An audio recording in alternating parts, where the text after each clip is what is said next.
Ladies and gentlemen. Ladies and gentlemen.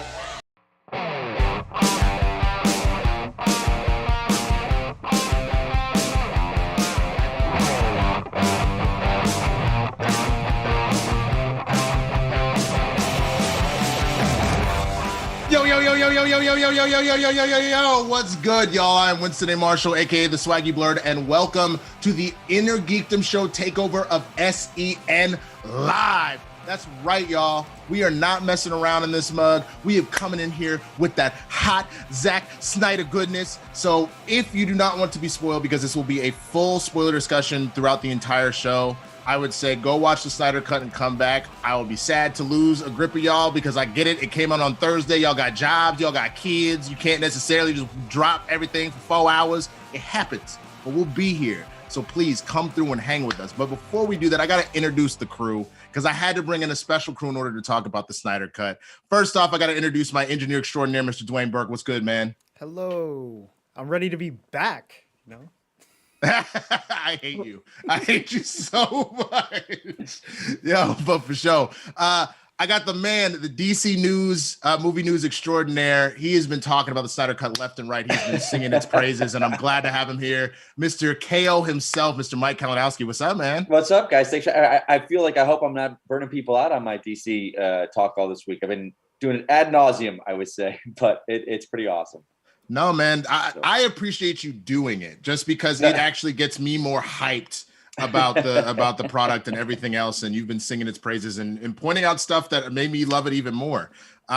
We got also in the building, this man be talking about all sorts of movies, all sorts of stuff. He is making his glorious return to the SCHMOEDOWN this year. Mr. JTE, what's good, JTE? What's going on, man? I could not think of a better reason to come back and talk movies than something that is kind of unprecedented. Like, this has never really happened before. As a film goer, it's not a director's cut. It is like a film school thing where you give two different people like a film and a project and you say, go edit and make your own movie. And they both come back with totally different films. It's insane to me. And I can't wait to dig into it. It's going to be absolutely amazing. And of course, I had to bring in the lovely, the brilliant, the machine herself, Miss Jeannine. What's up, girl? Welcome to SEN Live. Thank you for having me. Super stoked to talk about this movie. This is like a dream fulfilled situation, so I'm hyped. Absolutely. I'm just sad that we only have you for an hour, so I want to make sure we jump into this conversation pretty quickly so we can get as much of your thoughts as we can. And I wanted to introduce somebody to y'all that some of y'all already know him from Spin from the Real. He's essentially become almost like an internet little brother to me at this point. And so it's been one of those things. Yes, I'm sunning you right now, just in case you're wondering, bro. But he has some pretty amazing views on stuff. He is very connected to the industry. The guy knows his stuff. So I had to bring on Mr. Matt Thomas. Welcome to SEN, brother. How you doing? Thank you for having me. I'm doing good. I'm just happy to be here right now. Yeah, man. Of course. And of course, why you're all here is to talk about the Zack Snyder Justice League that was graced upon us yesterday eve. So real quick, Dwayne, do we have the little spoiler graphic or whatever to put on there just in case people didn't read the title and aren't paying attention to the fact that it's a Zack Snyder Cut spoiler review? We're gonna get into like spoilers. Come on, guys. I don't have it yet, but I'll get one on there. You said you'll get it in a second, Dwayne? Yeah. Okay, so final warning. It is a spoiler. It is a spoiler discussion throughout this entire thing. So if you want to wait, you can always come back and do it on the replay. Obviously, I love interacting with you live, but I just want to get that out of the way. And then the other thing that's going to happen today, all support is appreciated monetarily with the super chats and the Streamlabs. This is a Schmobot only show though, or a $30 super chat only show, in the sense that we want to be able to talk about it. It's 4 hours of content. And so we're going to really try and stay focused. So if you do want to put your input in there, send in the Schmobot, which is $20 on Streamlabs. Send in the super chats, $30 plus. Again, all money is appreciated as far as the help, but those will be the only ones that will be read out loud today. We won't go back and read the smaller ones. So again, if you want to send in the smaller stuff, it does help the channel. It does help things kind of grow. So we do appreciate that, but only $20 Streamlabs, $30 super chats today, just as a heads up. All right, let's just dive right into it. Let's just get initial thoughts. $20. Thank you. Loving this all-star super panel. What is this Snyder Cut I keep hearing about on the internet? I thought that did not exist. Jeannine, hope you crush it in your match later. Thank you. That's right. Miss Machine is taking on Jada Paramo, the Hurricane, at 2 p.m. today in your first match of the season, correct? Yes, first match of my senior year. Oh, you're not about to graduate and leave us, are you? I hope not. Girl, you just said senior year, and I was like, wait, what? No, but I totally get that. I can't wait for that match. We'll talk about that in a little bit, right around when Jeannine's about to take off. But yes, that match is at 2 p.m. today. But initial thoughts. Let's start with Jeannine. Since I was just talking to you, what did you think about the Snyder Cut? I mean, obviously, you must have watched it by now if you're having this discussion. Yes, I really loved it because I'm someone who found things that I really liked in the bones of the original version. So seeing this fleshed out, really great pacing for 4 hours. The dialogue was super streamlined. Not a lot of unnecessary elements. They really gave you all of the information you needed. Great character moments. Absolutely loved everything about it. There were some gripes I had, very minimal gripes. Definitely a huge improvement. Just was so hyped on this version. No, I 1000% agree. There's little moments, and I'll kind of get into mine in a minute too. But JT, what about you, man? Like, what was the Snyder Cut for you? Did you enjoy it? Are you about it? What would you like to see change? Like, what was your feelings? All right, I'm not going to try to go too long. This is just introduction, but I have so much to say. What this cut did for me was took out the 2 big issues I had with theatrical, which was scale and tone. When I went and saw Justice League in 2017, I didn't have that same feeling as when I left the theater after seeing Avengers, where it felt like this, spectacle. I wanted like this big, rousing, kind of epic come together of a team. It felt very much like a Saturday morning cartoon version of the Justice League that was very different from tone when you look at Wonder Woman, Man of Steel, and Batman v Superman. Those films are grounded in reality. They're gritty. And when they made Justice League, they kind of threw that formula out. It didn't feel like Zack Snyder's Justice League. It felt like a very pop cartoon version of it. So this movie gave me the scale, and I'm not just talking about length. I'm talking about the scale of, like, I think everything with the Amazons was so much better. The building of Steppenwolf and what he was actually trying to accomplish, the circumstances with Darkseid, where he looms over this whole movie. So I felt that scale in the tone. Again, the tone is much more in line with those first 3 Zack Snyder films, and first 2 in Patty Jenkins, and it matches. It feels like it fits into that universe, whereas Justice League felt like a reaction instead of a continuation. So to me, this corrected the 2 biggest things that I thought was missing for Justice League. No, that makes complete and total sense, and I agree with you. I think that, like, again, bringing in somebody that helmed the Avengers and him being like, oh, it's a team up film. The same color palette. I know how to do this. I got this. No big deal. Like, great. Let's do it. Matt, tell me, what about you, man? What first thoughts about the Snyder Cut? Well, after months and months of being a Snyder Cut detractor, I was proven wrong last week when I watched this. Overall, I was really happy with the outcome. I do have some gripes with it, especially the slow-mo and the overuse of it at times.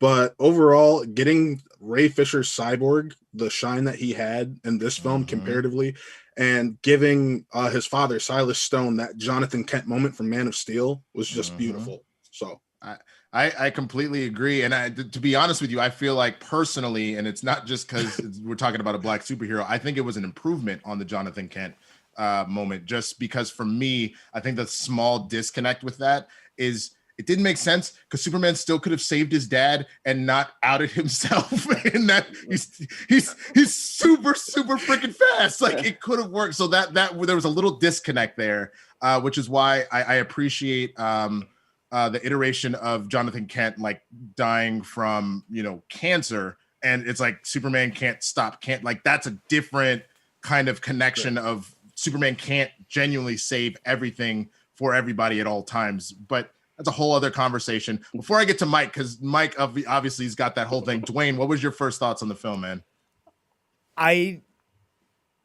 Be honest.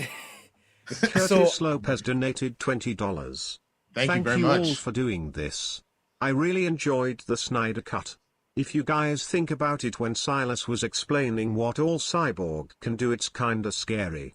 If he went bad, he can launch nuclear missiles and can make people, even countries, bankrupt. 1000%. Absolutely. That's what's always been. Yeah. That's why, in my opinion, he, outside of Superman with the actual physical strength, and then like Doctor Strange with like the mystical side of things. Doctor Strange, what's wrong with me? Dr. Fate. I'm very. It's a magician. They got Yeah, magic. right. Doesn't matter. Clearly doing this jump from Marvel straight to DC is messing with me, because I did it on that one. What did I say on the other one? I said Adam Strange. I said what? Adam Strange. I said Adam Strange. Yes, I said Adam Strange. I'm bouncing all over the place. That technologically wise, he is the most terrifying person on the planet, and it's a good thing, like you said, that he's a good dude because he could do that. But please continue your thoughts, Dwain. Yeah, so I wasn't the biggest fan about how this came to fruition. Fair. I think that it was a very bad thing for cinema and art as a whole, but I never want anything to be bad, and I am pleasantly surprised at how much I enjoyed this. Minus the runtime, it was a little rough for me watching it in one shot.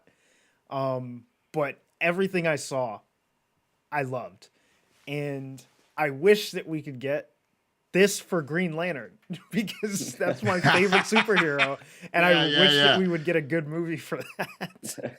Well, we'll talk about that in a bit. How in an interview, apparently Jon Stewart was up apparently for the thing, and then the studio was like, nah, we got other plans with the Lantern, so no, but then gave us Manhunter, which is pretty cool. But I gotta ask the king himself, Mr. Kalinowski, bro, what are your takeaways from Snyder Cut? If I can take a quote from the movie, I'm just gonna say, not impressed.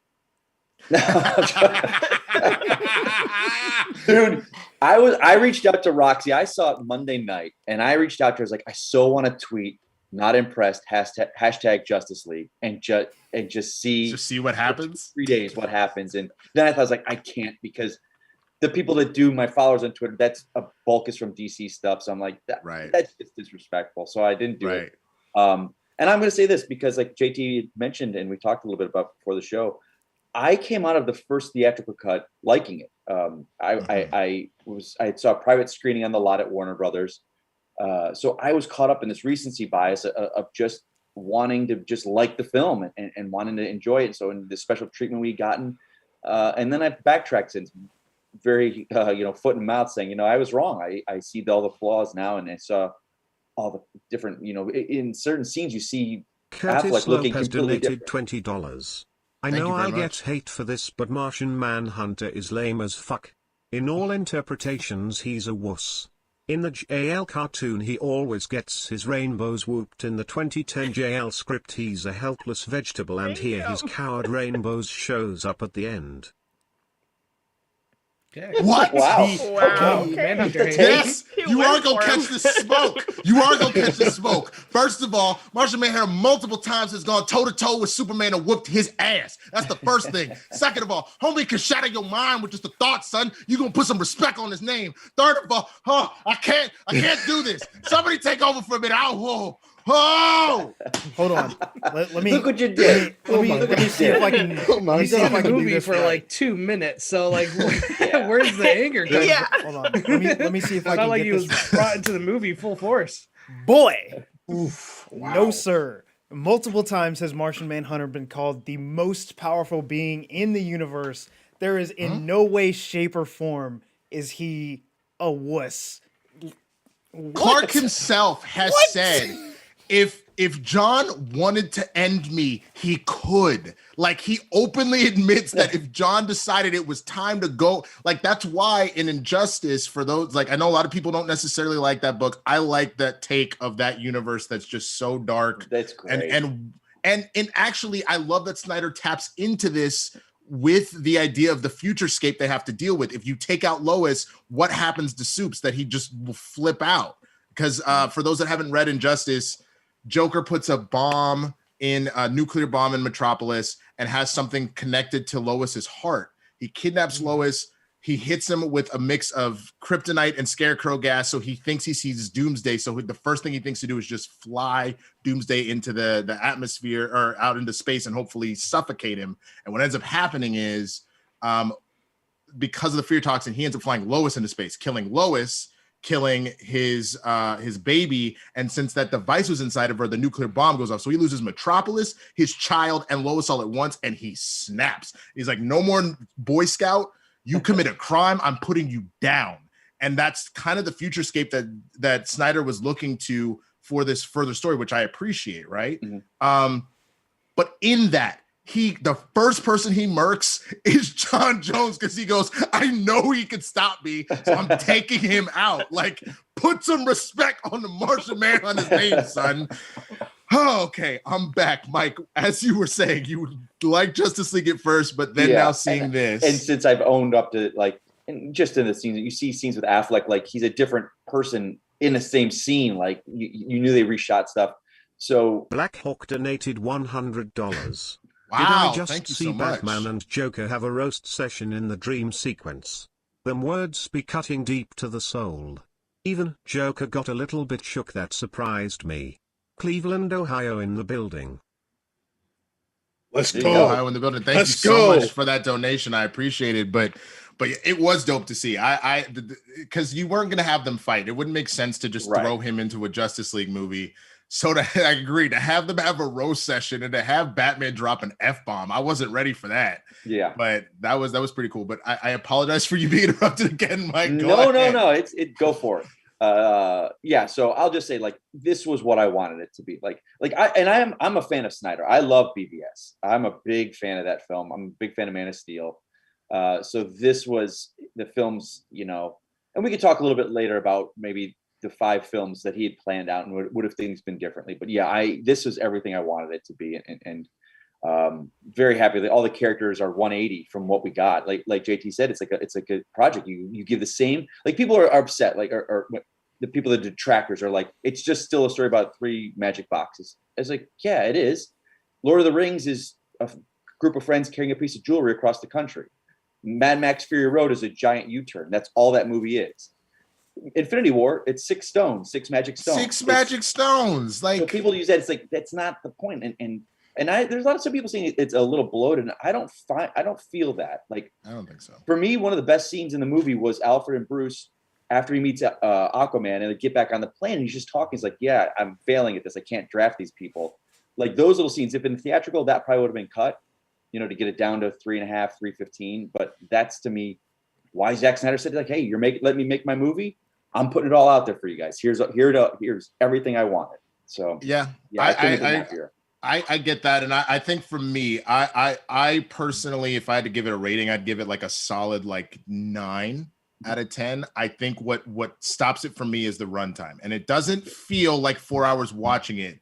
But when you then come up for air because of life, you're like, my God, I started this at 8. It's I know how math works. I get that would be what the 4 hours are, but it's just like, so like, even watching it a second time in order to get more notes for today was difficult for me because I just didn't have 4 hours plus, actually, because you're taking notes, to do that. So what I would have loved personally, especially because he put the chapter format in here, is to then just release it as a mini series, almost like you could have released it all at once to be bingeable. Yeah. But just like how WandaVision, essentially, they treated it the same thing. They said, this is shot and treated like a movie. We're just going to give it to you in bites. So if you're already going to do the chapter thing, fine. Chapter 1, chapter 2, just do that and then let people do that at their discretion. Now, mind you, again, you could pause it, etc.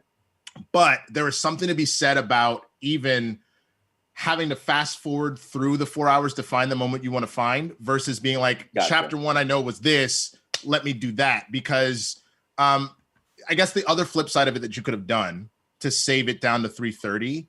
I like the idea of what would have been with the Futurescape stuff. I think you can cut the epilogue. Yes. I think you can cut the epilogue. I think for 2 reasons. The first being, who knows, maybe Warner changes their minds about it, but since the universe is kind of done, don't hit me with something where now I'm like, the rest of the time, like what would have been.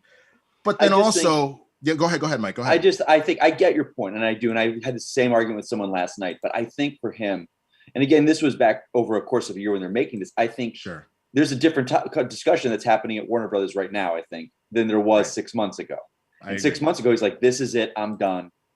I'm putting it all out there. I'm putting this." This tease would be for like people like myself that are like, "Oh, I want to know where this world goes. I want to know how they finish this story." That's where it was. Where I think that was, and again, I think this whole thing was for the fans from a year ago. It was just, they weren't trying to hit box office numbers. They weren't trying to, it was just, let's put it out there.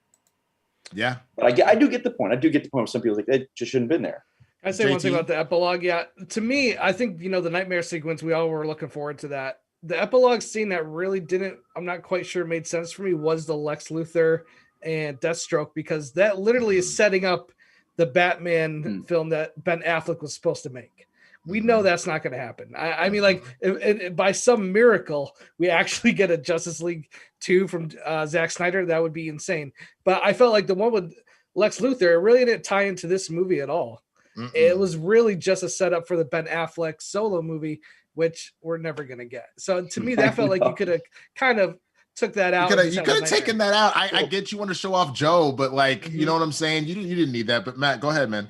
To be fair, that scene was a post-credit scene in the original film. And it was kind of hinted at that Justice setup of the Injustice League. And that's partly why that scene was in there. So if you're going to do the Injustice League and they're supposed to help Darkseid and work for Darkseid because Lex Luthor brings that connection there, then it's still kind of needed. It was a partial setup to the nightmare sequence, but I agree. Snyder said going into this, he's like, yeah, it ends on a cliffhanger. If you take the nightmare scene out, it doesn't end on a cliffhanger. It's a nice, clean ending. That's it. You didn't need it at all. That's my big thing, is that I get if this is your one shot, you want to show everything. But again, I think with some of those little things or because it is being released on a streaming service, you do have that same thing where, like, deleted scenes, because that's kind of what the epilogue felt like, was deleted scenes, less so than a post-credit because of how long they were. You could even set that up with the extra. This was, Luthor meets Deathstroke, like, what happened to future Batman, you could have found ways to kind of plug that in a little bit. But I get it. You're like, I got to get it all out. You just gotta. This is just a screw it. Just like, but also think of the narratively the way that they did do it. It wasn't the final scene. It was him waking up from a dream. Yeah. So it led into Martian Manhunter. Like, yes, the Justice League won, but Darkseid is still out there. Like Bruce knows that we didn't win. It's going to get worse before it gets better. Did any of you guys expect that nightmare scene to be somewhere in the middle of the movie? Because Batman v Superman, it just kind of happens in the middle, and you're like, whoa, what's going on? So I was watching it, waiting for it. I was like, oh, it's going to be in the epilogue. I was like, interesting. I thought this would be something that would be in the middle of the movie, just like Batman v Superman, that hinted to what was going to come later. So I was a little surprised it was at the very end. See, I felt like when Cyborg put his hand in as the key, that was the perfect moment to do it, because you had that flash and it would have been like, okay. And then you get the long vision there and you get an idea of what could happen. And that would cause more of that worry that he had right at that moment. That would be a big one. Or Flash from the standpoint of, like, he's essentially undoing time after the explosion goes off. If he's seeing visions of what is coming by him messing with time right now, since he broke his one of his rules. I think that would have been an apt moment too. The scene with Leto and them, it's pretty long. So I feel like if you put it in that Cyborg scene, it would have really kind of killed the momentum that was building. Sure. That was during the final battle. Yeah. So to me, like, if you put it before that, and then that would have been the capper on it a little bit, I think it would have worked a little bit better. Yeah, that's fair. All right. So I want to start. We're gonna kind of take it characters by characters. We're gonna talk about Cyborg, Flash. $30 through Super Chat. I'm reminded by the Clone Wars, where we never thought we would see the story come to a complete close. However, I do understand that the difference between these two properties is millions of dollars. But never say never. It's a good point. That's a very, very good point. That's a very good point. I'll be honest with you. If it's a situation where they, like, obviously I would love more of this live action, but if there's like a situation where maybe like they just you can't work out set contracts, Warner really wants to move a different direction with live action and stuff like that, I would honestly be interested in the same way that like you kind of had that transition into the Clone Wars where it was animated. I wouldn't hate a Zack Snyder led animated series because the Justice League cartoon in the 2000s was one of my favorite shows of all time. I feel like he could take that tone and make something insane with this that would be super dope. I obviously would love to see this live action continue, but I think that could be a pretty interesting take. I mean, what do you guys think about that? I think if they did anything, and knowing that it's DC and what they've done in the past, like with Injustice, for example, a comic book, because what's a perfect way to drive those sales up? You want to see how this continues? Go buy the comic. Same thing Lucasfilm does with Star Wars nowadays, where you want to learn more about this little thing? Go read the comic. Go read the book. It's all about making money in the end. If they don't think they're going to make money, putting more effort into creating a physical, like a visible film or television show media, then why wouldn't they? Yeah, I think that's definitely a viable option to do something like that. Like for me, I thought the Assault on Arkham animated film was what Suicide Squad should have been, and I was loving that movie because of that. So I think it's definitely a great. God, I love that you said that. Yeah, it makes me love you. I love that film so much. Yes, it's so much fun. That's what I wanted Suicide Squad to be. So I think they could definitely continue the story in an animated way. That would be really fun. Yeah, 1,000%. So let's dive in, because again, I know we only have Jeannine for about another 25 minutes ish. Let's talk about Cyborg, Flash, and Aquaman. We can make the argument that obviously being this movie was kind of the vehicle initially back in Justice League to introduce us to these characters. I don't really count the little minor sequences in Batman v Superman, and obviously Wonder Woman got a full movie to flesh out her character before this. Let's talk about them. I want to start with Jeannine. Cyborg, I was blown away. I felt like he was the heart and soul of this film, and everything that him and his family were going through. I mean, what were your takeaways with Cyborg? I loved everything about giving him so much more story. They set up that he's a character who has a big heart, who cares about people, who wants to do good things. They set up a stronger kind of issue with his dad when him and his mom are driving, and, you know, he kind of tears up just thinking about how his dad is kind of never there for him. You know, as a kind of grown man, like a college kid, to express that, still kind of upset about your dad. I really liked that. I got to like getting to actually see the accident and that impact. So it made more sense why he's so angry at his dad. Like you guys mentioned, kind of comparing it to the Jonathan Kent kind of relationship. I really liked all of that. I liked how they illustrated his powers, kind of him being himself, kind of in the cyber world, kind of going through it and watching things like that. I loved how they illustrated that. I like that they didn't kind of gloss over Silas's death, that, you know, he was still kind of feeling it, and that kind of drove him to the fight. I felt like Clyde I was kind of worried. Jr. donated $30 through Super Chat. The epilogue we got was an alternate timeline that was changed from the BVS nightmare scene after they stopped Steppy in the Snyder Cut. Joker said, "How many alternate timelines are you going to make, 'cause you won't die yourself?"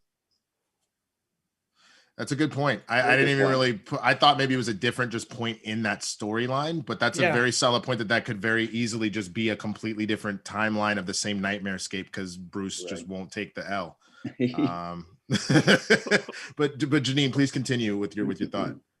Well, because I felt like, you know, we have this big battle coming. So are they going to kind of just gloss over his emotions over the death of his father and just get into the fight? I like that they kind of took a little bit of time to deal with that the team was kind of watching him and saying, is he okay? Can he do this? And they did address it. They didn't really gloss over it. So I really liked the more father and son dynamics, how he kind of came back to really respecting his father, and, you know, Diana telling him he had, you know, these gifts, and him realizing that, and his father kind of being a part of that. So I loved all the father and son stuff. I love the layers of seeing who he was as a person. And yeah, definitely loved how they illustrated his powers and how they work. The initial for me that did it, and then Mike, I want to get your opinion on this. The initial thing for me that really sunk in for Cyborg, and I got chills. Like I didn't cry, but like I welled up a little bit. Donated $49.99 Thank through you so Super much. Chat. People need to realize that having Emma makes more sense than GL at the end. He's attached to the anti-life equation law, the setup for JL2. His race, the Martians, created the life equation theory.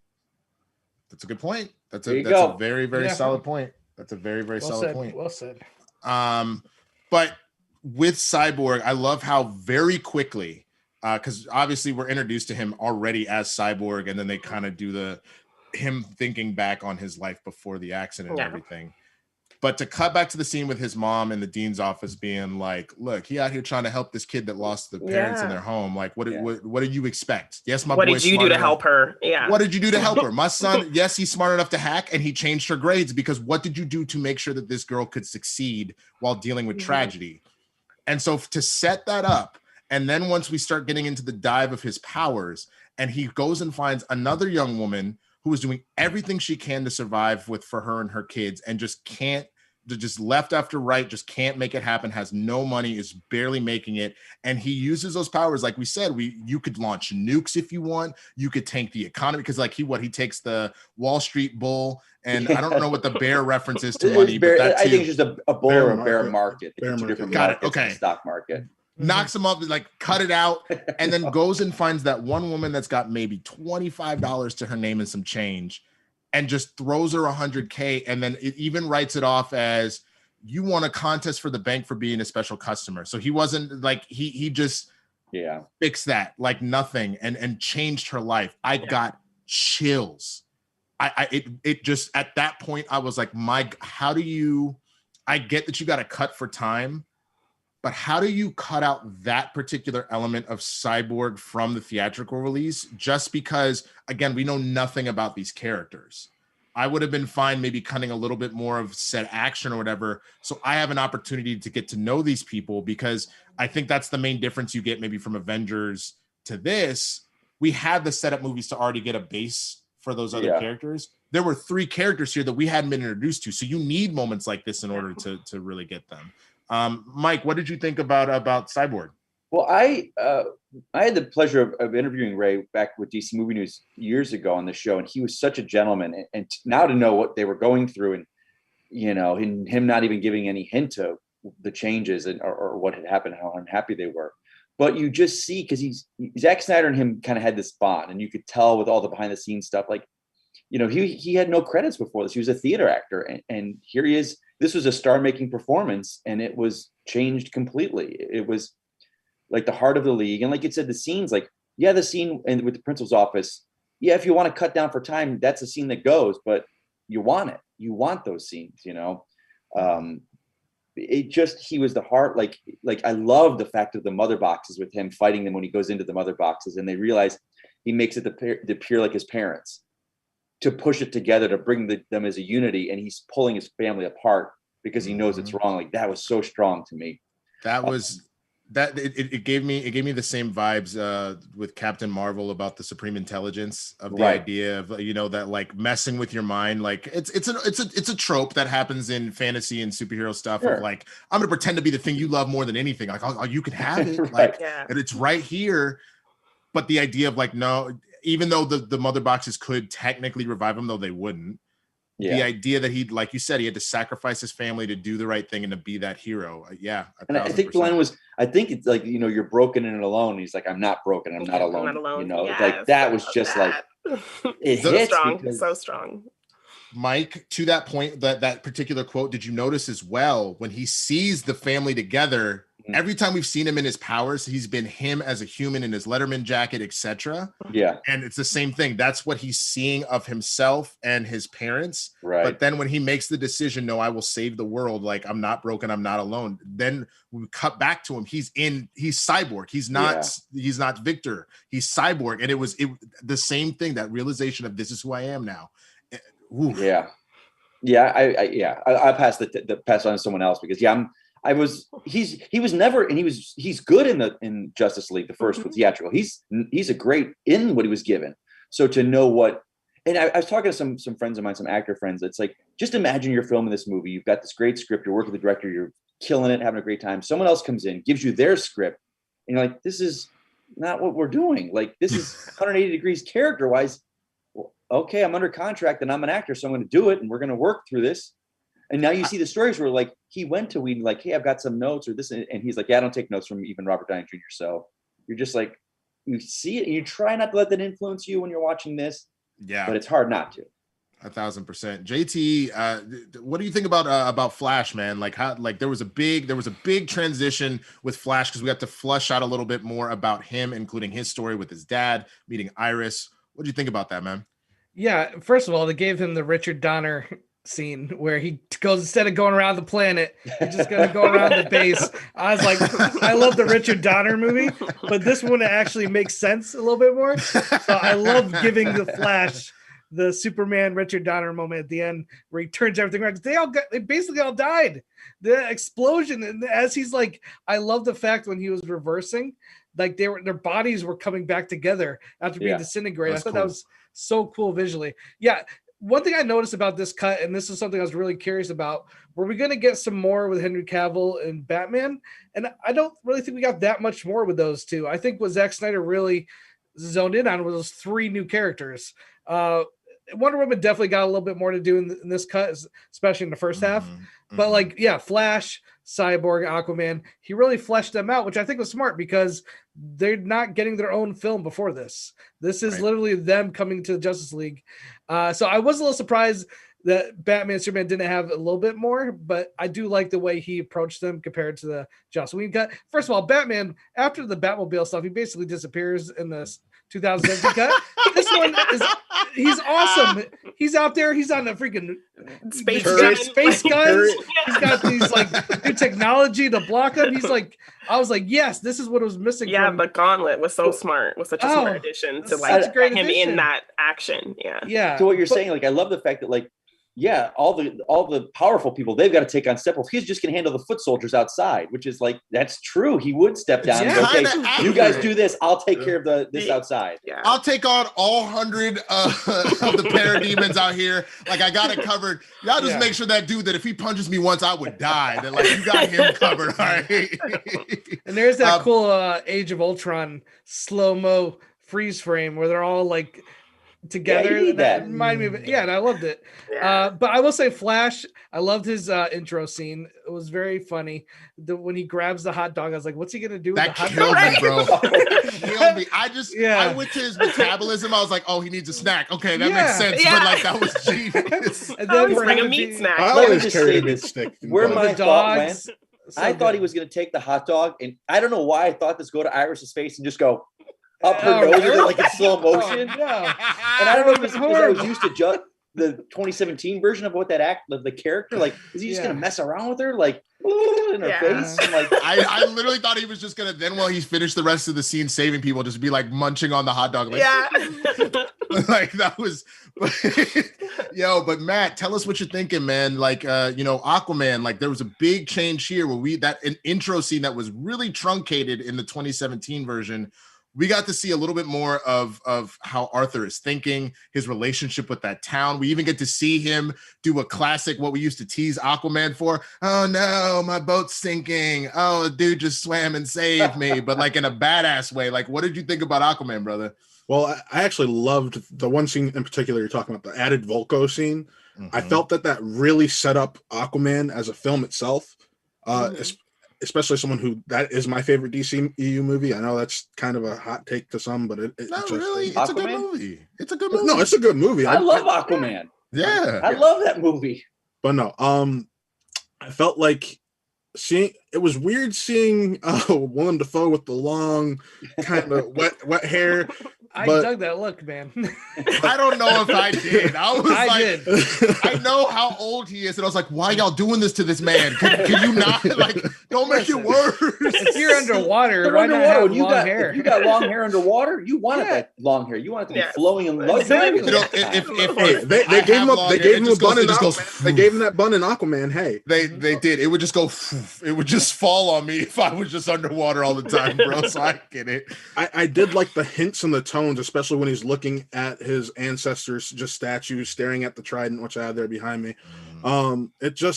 It felt right, and I felt like out of all the moments you cut from the theatrical cut, that shouldn't have been one of them.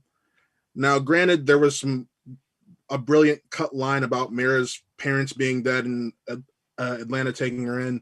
That I'm like, okay, yeah, I can understand why that's not working because her father plays a major part in Aquaman. But overall, I really enjoyed what it did for the character. You see how he's actually struggling, battling with himself, even though he doesn't want to admit it, especially in that Volko scene. So, oh, 1,000%. We've got Jeannine for about another 10 minutes. So if there's anything in particular you wanted to talk about, Jeannine, I kind of want to like let you take the lead here and the things that really impressed you about the film. We'll get our dive into Batman, Superman, and Wonder Woman. We'll get to the bad guys and all that. But Jeannine, you have the floor if there's anything you really want to kind of tackle. Okay, I'm just kind of talking about the Flash. I was a little disappointed with the scene when they kind of first fight together. I liked that he was kind of out of his realm and he needed a little bit more mentoring. Like he didn't know what to do. Like all these other people have fought these crazy things and have had that experience, whereas he's like kind of just taking out petty thugs. He's never fought anything like this before. So I like that, you know, Batman had to give him a bit of a pep talk, like just save one. You like that from the original? Yeah, from the original. So I missed that a little bit. I also really missed his theme. I loved his theme. That was kind of one of my gripes, that the music in this one just felt a little more generic. I loved all the nods to the, you know, Burton Batman theme and Molotov the Superman theme. I loved all those little nods. Even as a biased Marvel fan and Superman hater, that movie was 1,000% better than what we got. Though the slow motion and weird sections of soundtrack made me go, that's a choice. Flash breaking his rule was fucking beautiful. It was. Yeah. I Jeannine, continue with your thought, but like, no, I do think that was a cool moment, because I think that gave something for Flash to do, as far as like, I have one rule and I won't break it. And obviously we're used to Batman saying that, and people obviously have been feeling some type of way about Batman just killing all willy-nilly in the last couple of films. Yeah. So it was cool to see that Flash kind of carried that mantle a little bit of like, I won't do this unless I have to. I won't do this unless I have to. And obviously did. But Jeannine, sorry, you were interrupted. Also, that just reminded me of Wonder Woman just straight up murdering a dude and like seeing his blood on the wall. That was kind of surprising to me. But I mean, bro, she fought in World War I and she was out here slicing dudes up. Like, but to see the blood, that was like, okay, fair. But yeah, I was kind of bummed that they did take out a lot of the music, because I loved the Donner, like Superman theme when he first came back. I loved all those little nods. So I was a little bit disappointed with the musical changes that happened. But yeah, I loved getting more of the Flash. I loved that they kind of took out all the weird stuff with him. He was still quirky and really kind of fast talking because, you know, his mind works faster than everyone else's. But they did kind of give him a little bit more heart too. And I loved that opening scene. And yeah, I think that kind of made the other slow-mo feel like a lot, because the slow-mo is kind of what we use to illustrate his powers. When we're using it all the time for excessive things, I mean, I don't need to see a seed fall off of a hamburger bun in slow motion. Like that was that was a lot. That was one of those things I was talking about. I didn't need that. It was a little excessive, but definitely loved all the stuff with the Flash. I actually like that we got this kind of silent visual, low-key story with Lois, just kind of following this routine that she does, going to the scene every day to kind of be with him. I like that we got like a little bit more Mark McClure, Jimmy Olsen. He got, a lot of his stuff put back in. So yeah, just like that we got this little silent story with Lois. I thought that was really smart, just to kind of follow her in a kind of background way, especially since, a key kind of underlying point is that she's the key to everything. So I like that we just got a little bit more, all these kinds of little nuggets of more context. Definitely, like I said, streamlined dialogue, a lot of things that weren't super unnecessary. I felt like a little bit more the Batman Flash dynamic felt kind of like Iron Man Peter Parker kind of a little bit. I was getting more vibes of that. The final battle, I love how they fleshed that out so much more. Like JT, you were saying, Batman had more to do. They didn't just kind of keep him. So did the around. Flash. Yes. Instead of pushing a car of people, like actually, like right, I love they took out that family. Like yes, no Russian. That moment where he gets shot and he can't keep going, he needs to because they're gonna die because him, and then the music kicks in. Like that was amazing. There is no town. There's no people there. Like it's a completely different third act. And he's just like I just got the wind knocked out of me. Like he's not saying I am hurt. I know. I'm out of this game. He's just like waiting to kind of get back into it. Well, because even though he's obviously the fastest and probably one of the most powerful because of all he can do with that, a lot of times with the Flash, because it's just the speed, especially early on, it just feels like you move quickly and you can like catch someone off guard with a punch. Whereas like Batman's clearly the smartest and he's all sorts of crazy gadgets, and Wonder Woman and Superman are punching things out of like the stratosphere, and all of a sudden a whole tidal wave can be stopped and we can shut down all their computer systems. So there's this level of, and you can tell with him, and they do that even with him in jail talking to his dad. He doesn't feel like he's enough. He doesn't feel like he's actually strong. So him saying, I just got the wind out of me. I just got the wind knocked out of me. Like, come on, heal, dude. Like, heal. There's this level of him acknowledging he's strong. You know what I mean? Yeah. I mean, it goes back and it was an added line. His dad says it, but he adds it in the end. It's like, I'm one of the best of the best. It's just like, you hear that, and he's like, it's all these people finding their place in the world, which is great. 1,000%. 1,000%. And I personally, I get what you're saying, Jeannine, about the mentoring thing. I thought that was kind of fun in 2017. But the one thing that always threw me off about that, if he had enough wherewithal to make a quartz suit and do all that kind of stuff and have a lair, there's no way that he wouldn't know how to like, and I appreciated that that's how they made him fight in this. He wasn't like out here, like the Flash we see in the comics and stuff is hitting you with like boxing combinations because he's learned over time hanging out with Black Cat and Batman and all that kind of stuff. Yeah. The way he fights in this is he is dodging and then full speed pushing someone, and that velocity sends him through a wall. Yeah. Like that to me, as his level of learning how to fight, but at least he knows what he's doing in that regard, I thought was really cool to see that. Well, let's not forget, he's the one who captured Captain Boomerang. It's not like he hasn't been fighting crime. Yeah, that's true. Go back Suicide Squad. He's been out there fighting crime. Yeah, that's absolutely true. Matt, you look like you had something you want to say. I'm more so thinking right now because I know everybody loves what they've done with the Flash, and even I do to a certain extent. I kind of have an issue with like you kind of make him seem like and they still make him seem like he's learning his powers, but at the same time he's using one of his strongest powers, time travel, right at the end of it, and it's like, wait, what? I'm trying to think, does he, because in this version, is he still learning his powers? Because it doesn't feel like it. It did in 2017, but it feels like he's kind of got a grip on him here. I think it's a grip on them. This is just out of his element, fighting like demons and monsters and things from space. Right. That's kind of what is out of his element. But I think he's been using his suit and doing his powers for a long time. He even mentions talking gorilla hands, like gorilla sign language. He's been around. Like this is a Flash who's been through he's been through it. It was a weird, I mean, I didn't take his weird, but he does say when they're digging up Superman, he's like, he's my idol. I look up to him. So there are people, and I do get this. I was talking to someone last night. They would have loved to have had a Man of Steel 2 before BVS. Yes. Before BVS. So let Superman be Superman for a film, doing Superman stuff. And I get that. So it's one of those things you got to infer that Flash was around. Superman was a public figure. You know, here he was, this kid is hiding. He's got these powers. And who do you look up to? It's Superman, you know? Yeah.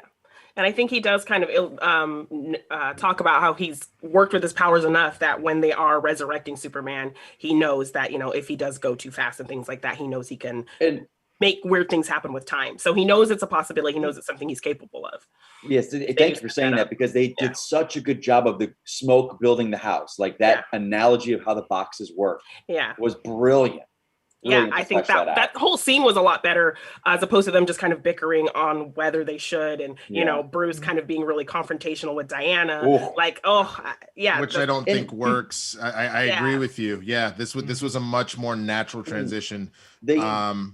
They were all knowing we have to do this. There was no it was this isn't a good idea. They realized they need him. So they were all together in it. They were just varying degrees of all right, we're going to go along with this. I appreciate the fact that the actual this is a bad idea was actually coming from Aquaman of all people. Yeah. Just especially from the standpoint that the way that they framed his character, even more so, the idea of like he wants nothing to do with this. He just wants to live his life. He already has this like abandonment issue from dealing with his dad and his mom and all that kind of stuff. I appreciate that he was the one that's like, how about we don't tamper with fate here? How about like we leave this be? Like, I mean, we'll figure it out. Like, let's not do this. It makes more sense to me for it to come from Arthur than it does from Diana, especially since Diana and Bruce have been on the same page since Batman v Superman. This war is coming because Arthur doesn't get it. He's like, I don't care about the world. I don't care about the war. That's too much. So Diana, I feel like would make that sacrifice of like, no, we need him. Bring him back. And like they made a good point showing not just the Amazons who are willing to die to defeat Steppenwolf, but her, she's a warrior. And they show that in that scene, like that was what the transition was from the Whedon cut. It's like, she's a warrior. She'll give you a chance to stop what you're doing, but when you won't, you're done. So she knows like, okay, we need this. We got to take this guy out or he's going to wipe out everyone. Let me ask you guys one quick question for Jeannine goes. Did you like the fact that Amy Adams' character Lois Lane just sees it happening and she's right before Superman's like about to lay in the Batman? Yes. She just kind of comes out of nowhere because she saw him be resurrected. Or did you prefer Batman in this Whedon cut being like bringing the secret weapon and then Batman knowing that might be what brings Superman back? I preferred it this way, honestly. Yeah, I think they set up her kind of daily routine of going to that site and seeing him bringing the coffee and that kind of ritual she has with that situation that made sense for her to be there. That's why she was there, because she was starting that usual ritual that she has. I think that why they did it that way the first time is because if you're kind of given X amount of toys to play with, I would make a guess that Whedon probably saw Batman v Superman, saw the flashback of Lois is the key. Am I too early? And probably was like, maybe that rang true in Bruce's head. And he was like, Lois is how I reach this dude. Lois is how I get to him. So I didn't hate, that's what I'm saying. I didn't hate that moment in I didn't hate it. I thought it shows Batman has a backup plan. That's what Batman always does. He always has a backup plan. Because I was surprised he didn't have kryptonite, knowing that they're doing it just in case. Like, and Batman is always prepared with that. Like, I there's a small part of me that was like, I think Bruce would have had a said plan, but I think there's something a little bit more organic to the revival of that. Like, she just was like, oh my God, I see him, and that just that moment of them connecting. Because I would almost argue that maybe Bruce would have brought Martha, based off of what happened last time, that he's just like, hey, your mom, get your mom, Martha here. I agree kind of with both these points, but I kind of think maybe Bruce, because he knows he killed this man, essentially. He had his reason for this. Like, he's like, I've made so many mistakes. I'm not going to threaten this man again. And I think the Lois moment shows, and I'm a fan of the Martha moment. I love that moment, BVS. So I think it shows that in reverse, where Lois again is the one that distracts, like comes in between them. And it's Lois that says simply, stop. There's no moment. So it's kind of, Martha would be, I see what bringing Martha in would be, but this is Lois and the two of them. And it's just flipping the dynamic with the two of them. Yeah. And I was curious if, when I was getting ready to watch this version, if they were going to go more into why Superman woke up not knowing where he was and just angry. Like, I was curious if there might be a little bit more explanation there, but there really wasn't. He just kind of wakes up, doesn't know who he is, and is like, who are these people? I'm gonna attack them. I have a thought with this, but I want to give Jeannine the opportunity to plug her stuff because I know she has to take off. So Jeannine, tell the folks how they can find you. You can find me at Jeannine Devine _ on Twitter, Jeannine Devine on Instagram. Check out the It's a Wonderful podcast feed. We have 3 shows over there. Machine Mondays, where I talk SCHMOEDOWN. Morgan Hasn't Seen, where I forced my sweet co-host Morgan to watch things he hasn't seen. Right now we're talking the Karate Kid movies. And every Friday we have It's a Wonderful podcast, where we talk classic films. So find that all places podcasts are found. We also have the It's a Wonderful podcast YouTube channel. So we're doing more stuff over there.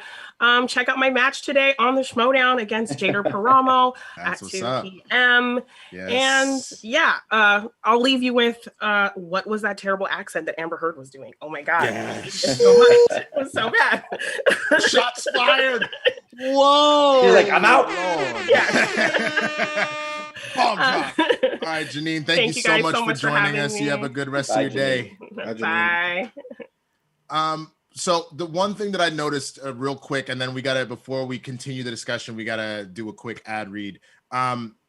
One of the things that I felt, JTE, what you were talking about with the resurrection, and are we going to explain it more? I think that was almost more of a nod to the Lazarus pits, in the fact that even though obviously that's not what this is, you know, every time anybody uses the Lazarus pits, they slightly lose their mind, because the idea is that your body's revived, your soul isn't necessarily quite there in that regard. Like, a piece of you is broken, and I almost feel like that was Zack taking a baby bit of that lore and throwing it in there. Just because if you think about it, that same kind of confusion and rage is like the baser instincts. Every time that Ra's al Ghul's come out of that, the time that Batman's used it, when Jason Todd came out of it, you know what I'm saying? That's always what ends up happening with that revival. So that would be my guess as to where that was. Yeah, but you got to bring that with you. Like, there's nothing in the movie that even hinted that.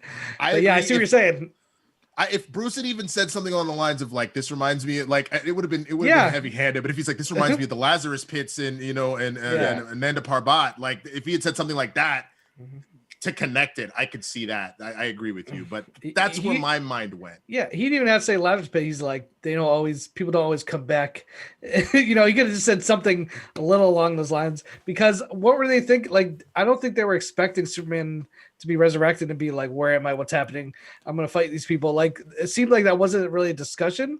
It just kind of happened and they had to deal with it in the moment, which I guess gives you a reason why Batman didn't have a backup plan in this version, because I don't think they were expecting to have to fight Superman. It reminded me of like kids with a science Chris experiment. Anthony Lopez donated $30 through Super Chat. What's going on, everybody? Great group of folks on screen right now. I really enjoyed the movie and thought it was super well done. Huge shout out to the homie Matt Thomas. Spin from the real represent. That's what's up. Matt out here bringing the love. That's absolutely what's up. But sorry. I just think they were like kids with a science experiment. Like, we don't know what's going to happen. It's kind of like dropping the Mentos in the Diet Coke and running back like, what's going to happen? So they didn't know he was going to blast out of the machine. They didn't know if he was just going to come out of the water normally. So they're like, oh, it's reactionary. Like, we're on guard. So that's why they do keep their distance from him. And that was surprising. Like, that was pretty much all in the theatrical cut. That whole, there were beats different, but the setup, and you got to admit, like, love or hate 2017, the moment of Flash running and Clark just turning his eye, that was brilliant. Just brilliant. Yeah. So glad to see it was Zack Snyder. No, I really love that, honestly, and I'm glad that they kept that. But I hope that that's something that they continue. Like, the only thing that I didn't like, and I'll agree with the slow motion, is if that is Flash's powers, if you're going to do slow motion, say with Diana, since she is also super fast, maybe the slow motion isn't as slow. You know what I'm saying? Maybe it's like a tick faster so we can tell the difference. And then the same thing where Supes at times has been as fast as Flash.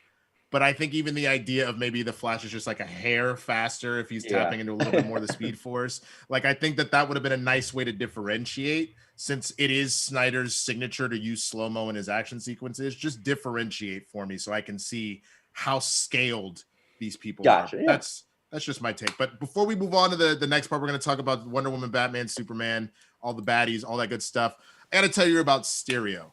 Now, the big thing about Stereo, if you haven't heard about it, it is podcasting at its best. It's two people talking. They're allowed to take messages like an old school radio show. You can just hop in there, leave questions to people. I know Mike has been using it. He does with Kristian and with Steph Sabra for this old guy is getting into that stereo thing. You're getting into it, yeah, right? Okay. So you've been doing the Sith Council thing on there. After every show of SEN, you have two people from SEN, typically Kristian and Brett. They'll get in there, they'll mix it up, they'll take your questions directly, crack jokes, expand on things they talked about on the show. Stereo has been the place to do it. It is the place that if you have been looking to get into podcasting, you 1,000% want to get in there and make it happen. So be sure to go to stereo.com/Kristian Harloff. Follow Kristian on there. Again, that show happens every single time after SEN, so you don't want to miss that. It's the same thing. We are all, you can follow us all. You can follow Dwain, myself, JTE, Matt, Mike. We're all on Stereo, so you should check us out because we do our own shows, our own spinoffs and stuff like that. But SEN every single day, the SEN After Party show. You do not want to miss it. Let me find out who's going to be on today. That was a question that I was supposed to have answered already, and I didn't know, just because obviously after 3 hours of this, I got to go to work, so I can't be the one. But you do not want to miss it. If you're not on Stereo, download the app immediately. It is on iOS and the Android platform. Now, other than that, some of the other things to plug, as we talked about before, Jeannine the Machine takes on Jada Paramo, the Hurricane Paramo, today at 2 p.m. Pacific. You do not want to miss that. That is going to be live for everybody on YouTube at 2 p.m. And then the pay-per-view, the Throwdown tonight, undercard. But to me is the main event because, it's my boy, Primetime Paulo Yama is taking on the beast, William Bibiani. They are going at it in singles competition on their road to win that singles belt. This is a major matchup for both of them. Is Swag going to take it, or is it the Quirky Mercs going to get the best of us? You got to watch to see. And then the main event, the most prolific champion in SCHMOEDOWN history, and Alex the Demon Damon going for his 5th title defense. His 5th in 3 years? It's crazy. I think 3 years, yeah.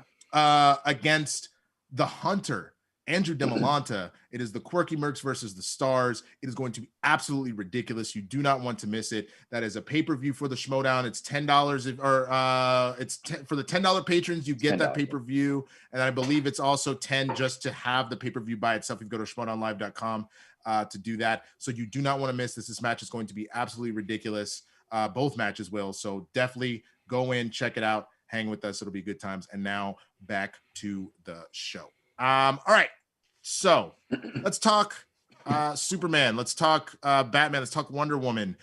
Again, these are 3 characters that we've already had established in 3 other films, but they still got a moment to shine and grow. And I appreciate that Zach didn't. Jeff Alterman donated $25.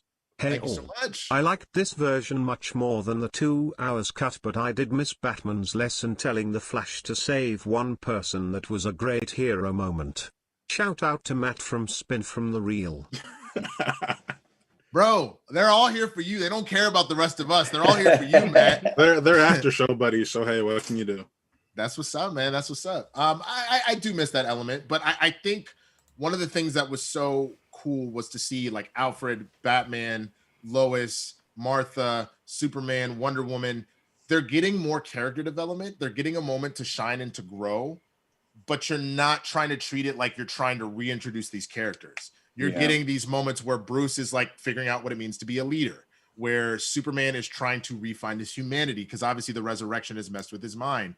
The fact that like Diana is still adjusting to this other life, and because she hasn't been back to Themyscira since she left, what she's kind of absorbing from not only what she's learned, but the fact that just seeing that arrow has such an effect on her because it's essentially her mother communicating with her. Yeah. That's the only way that she's being able to communicate with her mother. Mike, I defer to you first, man. Of the 3, which of the 3 stories kind of really took you in a little bit more? Well, I gotta say I'm a Batman guy and is tried and true, or maybe is I don't know what the word would be. It seems like he's a lot of people's favorites. That's the guy that I always I turn up for. Like I can watch a Batman movie without any villains. If it's just him beating up on thugs, I'm on board. But he was just to see some of the things in Justice League, the original cut, and you're just like, oh, what's the holies after Superman beats him? He's like, oh, something's definitely broken or bleeding. I'm definitely bleeding. Yeah. Batman would never say that. What's going on here? Like, and to see this, and like I said, one of my favorite scenes is him and Alfred walking. Like it's just the 2 of them talking. Like I love that stuff. I love the scene with him and Alfred in the cave. I love that we got restored the fact that I knew through just pre-production, like they were talking about the Wayne Enterprises hangar that was off away from the Batcave, and that's what it was building. Like, so to see it in the Whedon cut, you're like, that's not the Batcave. Why are there windows? Like, what is this? So to see all that restored, and I gotta say that last scene with Bruce, like I think Affleck personally looked great. I think that was a reshoot. I think he did last year. Probably he looked healthy. He looked, like that to me. He looked like Bruce Wayne. I was like, I hopefully that's what we're gonna see in the Flash when he shows up. Like he just looked healthy and happy, and right. So for me, his whole stuff was like, and it just like it was such a story. Like I look at these films as Man of Steel, BVS, and now Justice League. It's Zack Snyder's DC. That's what I look at it as. Will we get more? I don't know. But just to see his faults as a human, and I love BVS, and I love the fact that he's 20 years and he's at this point where he's broken, he's drinking, he's killing people. It's like he's not who he was anymore. Now to find his humanity, and it's an alien that taught him his humanity is so powerful to me. So yeah, he hit the strongest for me. I agree in the sense that I do appreciate that it took him developing a relationship with Superman to come back from the brink. I think that was a nice little through line for sure. JTE, what about you, man? Of the 3 of the Trinity, the Holy Trinity, which one really stuck out to you? I guess I'd have to go Wonder Woman. Like I said earlier, I feel like Superman and Batman stories weren't changed that much, or at least their arcs weren't changed that much compared to the Whedon. And again, the tone's different. You know, I love the fact that Batman got more to do in the third act and the big giant. Well, in this movie, it's probably the fifth, sixth act. I just love that he was more involved. But like, I feel like it was the main story arc was still there. He felt bad about what happened with Superman. He's trying to bring the team together. Superman basically not the stuff that was out here didn't really change much. The coolest scene for me was probably when he's walking through his spaceship and he's hearing his two fathers. That dialogue was so great, and him taking off, which was very similar to Man of Steel. That was a great added scene, but when it comes down to it, at the end, he just comes and kicks ass. He just comes and kicks ass and takes no names. Like that's exactly what happened in the week. Takes no names. Yeah. So that's great. I really, for me, I guess I'd have to go Wonder Woman because, like you said earlier, the fact that even at point Steppenwolf is like, you should have been there when I killed your sisters. Like he's like goading her, like left them behind, and you're the only one who could even give me a challenge. So for me, I'd have to go Wonder Woman. I mean, she really is the one in the very beginning where she sneaks in, she puts the arrow in, and you start getting that whole dark side kind of, you know, I don't know, like the Egyptian drawings, not Egyptian, but what do they call those when they erase stuff on the wall? Hieroglyphics. Yeah, there you go. So for me, like she had more to do. Her scene was way better when that whole kids are about to be killed.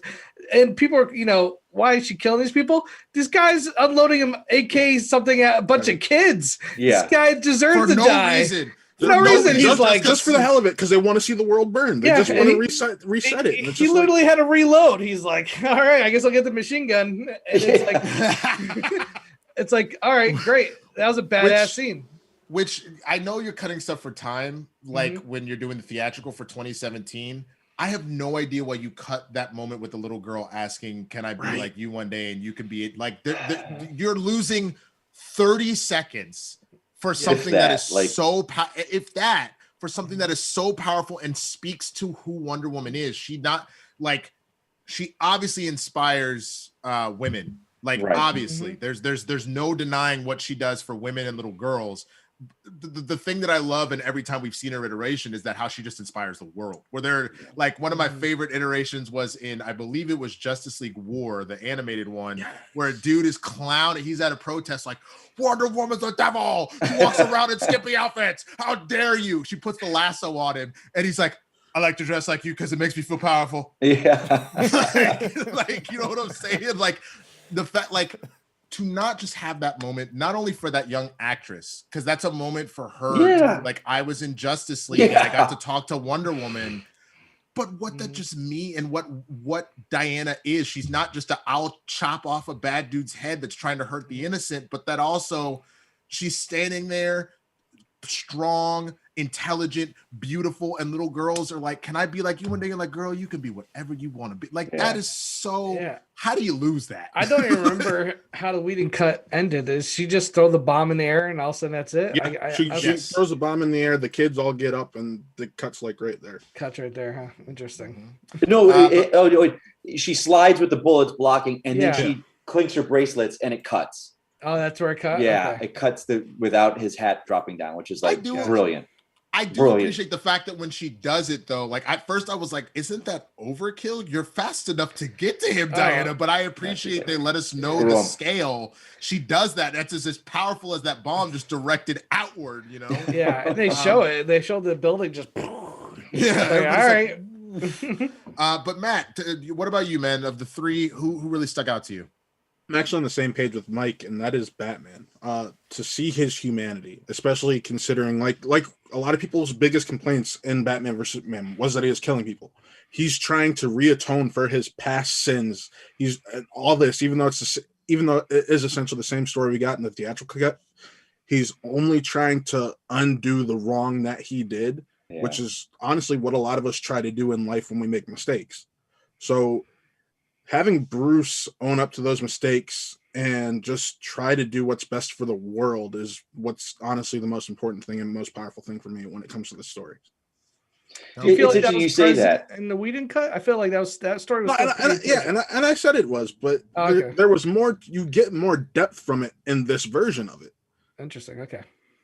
Yeah, and I think he was struggling. He wasn't bringing the team together. He's like, I'm failing. I made a promise on this guy's grave, and I can't do this. And for me, it just leads the back. Like Snyder, and I've talked about this with Kristian on Sith Council. Like the reason the most recent Star Wars films don't work is there was no plan. Like they didn't.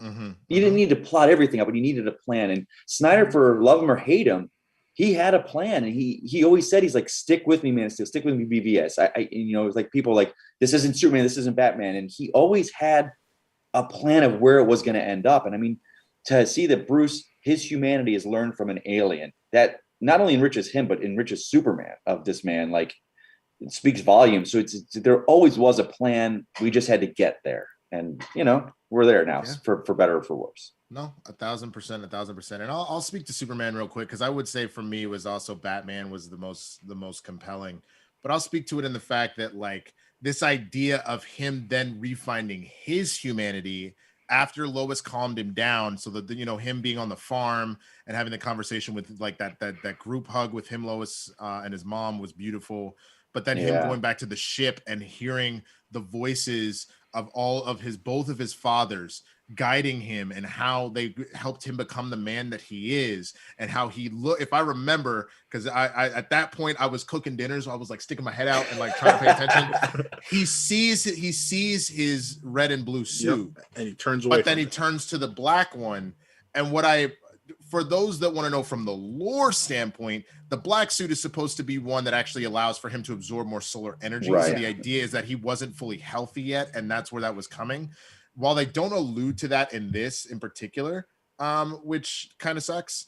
The first thing he does once he puts the black suit on, though, is he literally goes up to the sun. Right. Flies straight up to the sun to absorb. So there's a nod to it. It's a nod. But we just don't get the direct stuff. So I think that there's both a nod to us to know, like the comic book fans that know that, we're like, oh. Yeah. People say like they always say like Zach doesn't understand the comics. He understands like a lot more than people understand.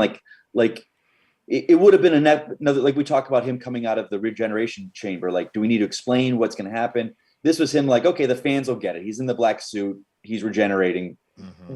It would have taken a little more to do that. And where do you fit that in? Right. I'll say it's a little surprising though. At the very end, when he released, it's still wearing the black. I was expecting that was interesting. Red and blue, and I was like, whoa. Do you guys know the story behind that? Like originally, I mean, they shot it with the red and blue. Yeah. But he had to text people on set going, can we do this black if we need to? I want to do it. The studio's fighting me. And his goal originally was like, he'll eventually get back to the red and blue and earn it. But like, and JT, to what you were saying about the two filmmakers given the same project, we talk about Wonder Woman. Let's talk about the end. In the theatrical, she leaps over him and cuts his axe with his sword.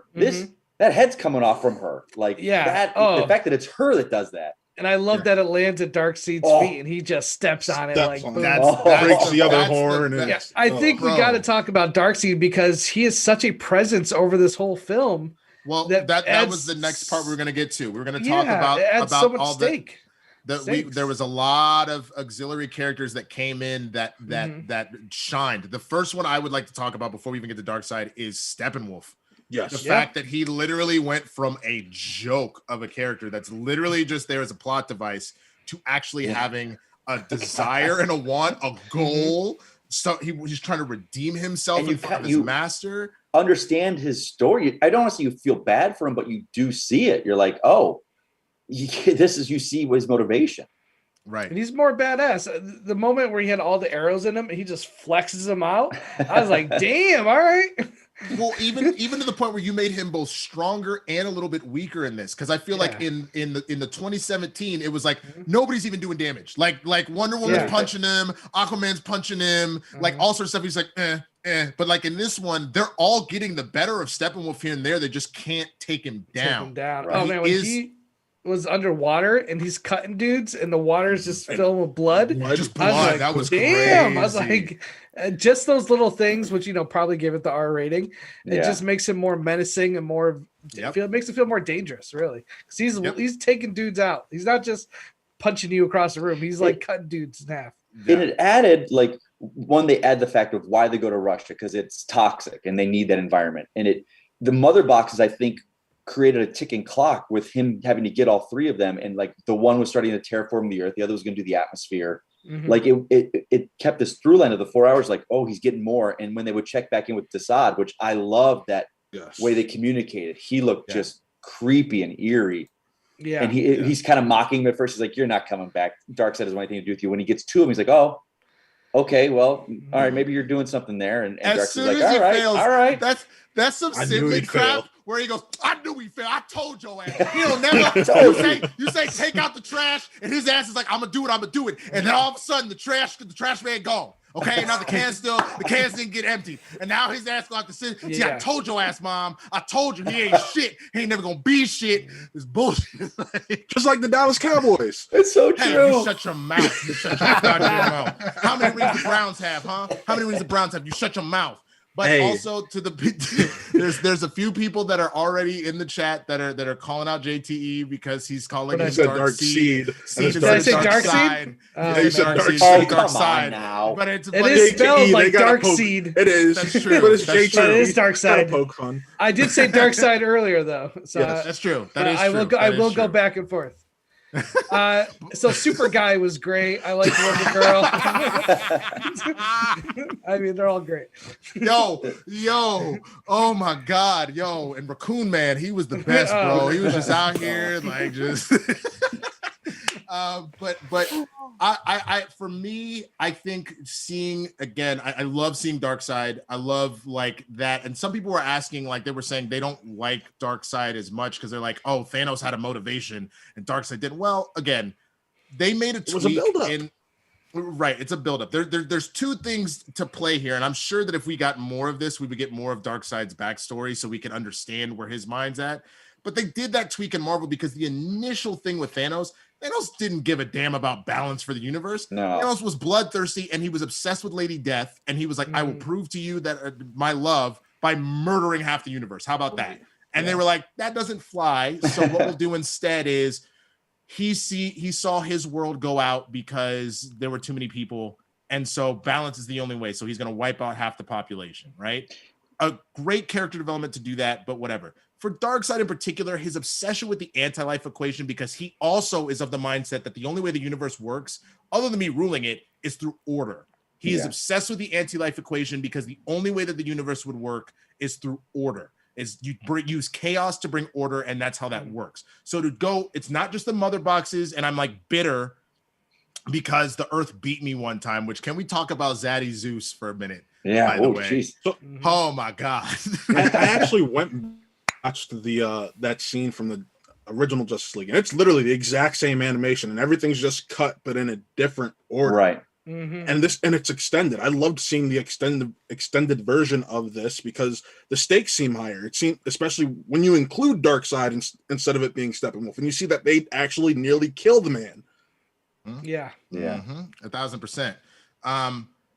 But the fact that you got that it's not only he's bitter about losing that battle to that world, but that he specifically was like, once the anti-life equation is there, which has been his lifelong quest at this point, right? And now all of a sudden he has that stake. I think you've brought those stakes into why Darkseid is all of a sudden like, I'm going to have to F this planet up because you're not going to keep me from my prize. Right. Mike, what about you, man?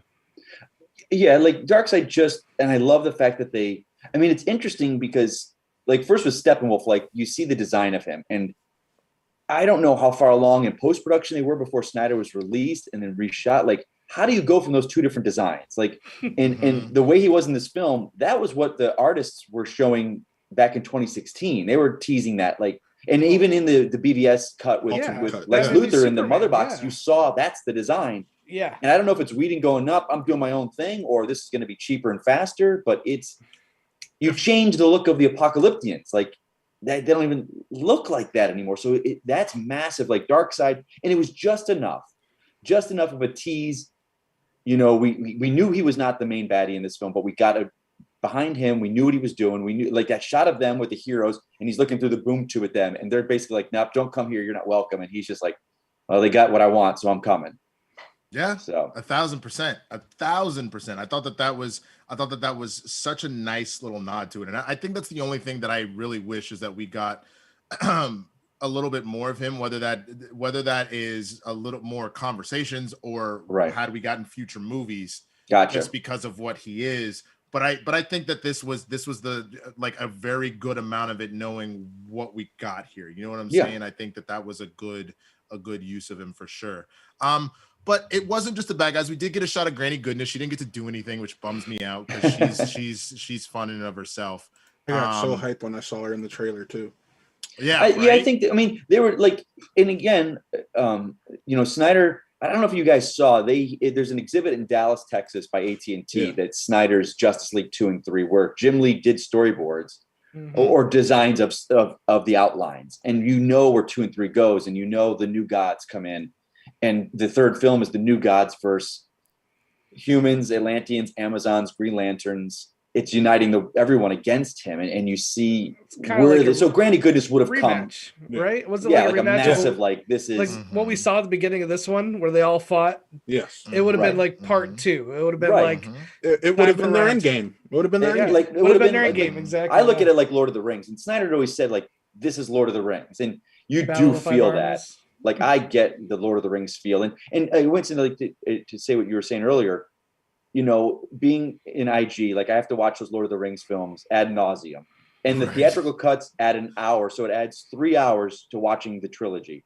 Do I go to the theatrical cuts more? Sure, but it's someone like say Rachel Cushing that loves Lord of the Rings. You go to the 4-hour cut all the time. That's your thing, right? So I see both sides of the cut of it. I get it, and again, watching the film, I am drawn in enough. There is enough emotional connection and the story is moving that I don't feel the 4 hours while I'm watching it. I feel it the minute I am out of the world. And that was more the level of like, Jesus, you know what I mean? Like it's not like there was moments where I was like, man, you're dragging your feet here. It's that I look up and I'm like, oh my God, like that's more of where my mind was at with the timing. I think now that it's out, because I tried watching it the other day on HBO Max, and you've got to fast forward to the certain things. I think like when the Blu-ray comes out or for streaming, what you do is list the chapters now. Yep. So allow you to watch it all at once, or just go, because this is a film that chapter to chapter you can watch. Like you watch a couple, you come back later. Now that I've seen it, so which I wish they would even do that on HBO Max. Now that they like release it as both, if you want. Here's the full thing from start to finish. But then here's also the options to watch the chapter. Like, I think that would also work too, just to give people that little space and breathe. Because they actually did a good job with the chapters naturally. They do a great job. Where it's like, and now that is the end of this little sequence. Yeah, they do a great job. I'll say this. I'm waiting for that 4K Blu-ray because I'm still a physical media guy, and streaming just doesn't look as good as like having a physical copy. We've talked about this, James. And I have a projector. So like I have a 120-inch projector. And when you project something streaming, it just doesn't look as crisp. The colors aren't. So when I get that 4K disc, I'm going to wait till the lights go down, put on that projector, and I'm going to experience it almost in a new way, I feel like. And I'm with you on that, buddy. It's still, they might say it streams in 4K. You're missing detail and stuff. It's a little dull, a little dim. Okay, so before we get into the introduction of a new character, let's talk about the Amazonians. I think one of the biggest critiques that people had between Wonder Woman into 2017 Justice League is like you were seeing this entire tribe, this entire island of powerful warrior women that are just kicking all sorts of ass, like even the costumes that they had in Wonder Woman and stuff like that. And then we get to 2017 and they go from what was maybe more practical armor and stuff like that to kind of like a more like sexualized version. They're not really, I understand that it is Steppenwolf and the parademons, but they're still the greatest warriors on earth. So like you would expect that they would have a little bit more of their organization, their fighting ability, all that kind of stuff.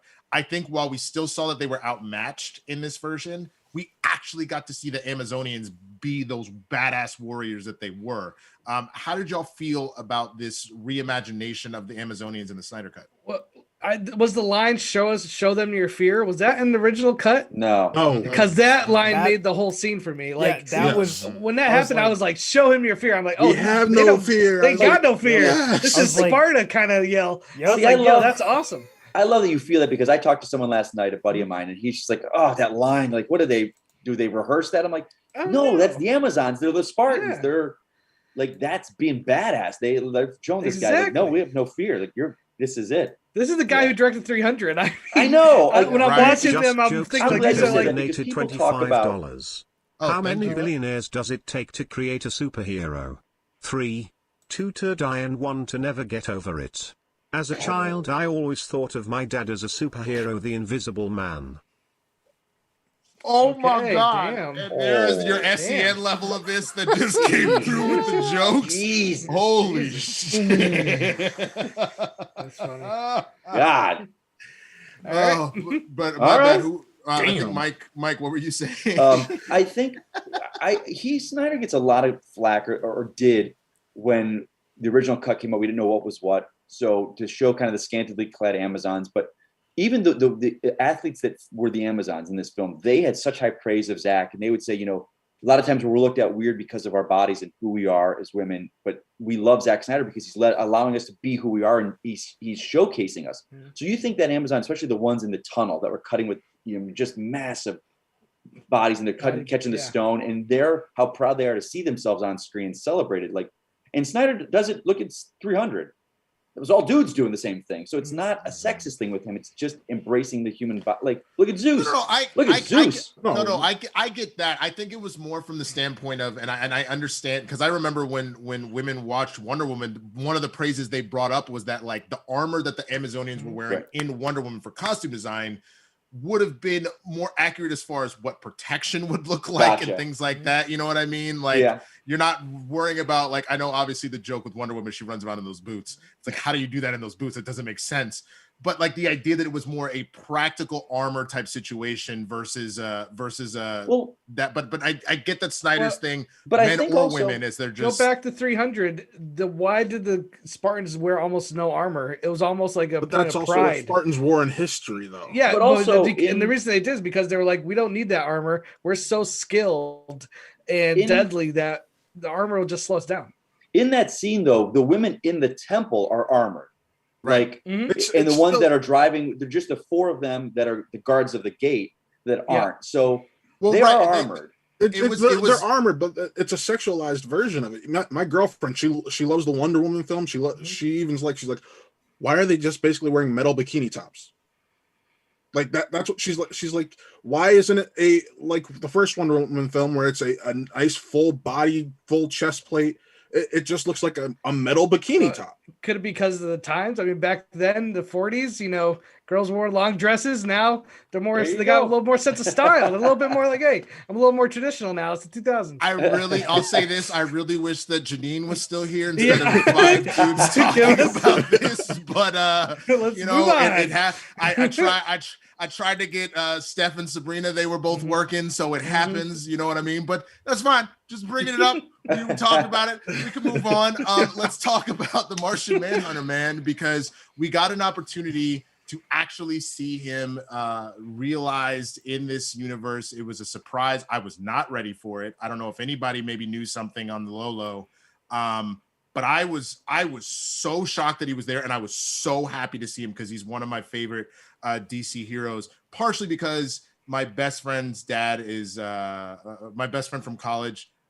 His dad is Carl Lumley, the voice of Martian. Yeah, the voice of Martian Manhunter from the Justice League cartoon, and then obviously playing John's dad in Supergirl. They recast him for that. Which was cool. So I just fell in love with the character because of that. And so it was just awesome to see him. I mean, what were y'all thoughts seeing, John Jones show up?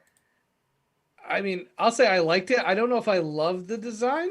Like something with the head had a little bit more of a, I don't know, it was like bumps. I like the character being there. I don't know if I love the scene where he's playing Martha. I get it, but it felt a little bit like we need to get him in here.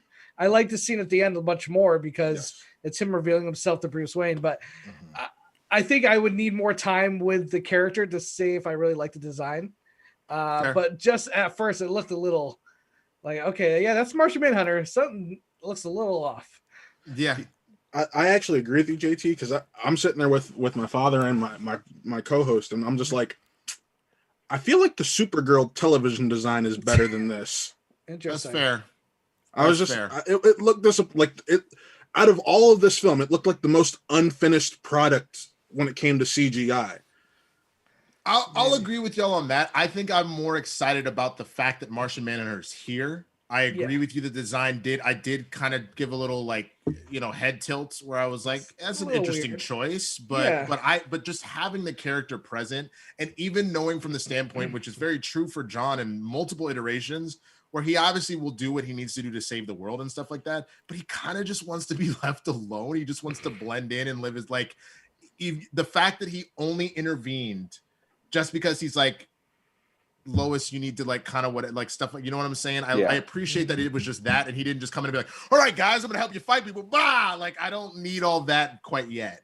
Yeah, I think, and I had found, God, this was many years ago. I was on some spoiler threads or whatever, just thinking I was like, someone had hinted what if Swanwick is Manhunter? And it made if you go back and watch BVS and Man of Steel, you're like, oh, it makes so much sense the way he treats Clark.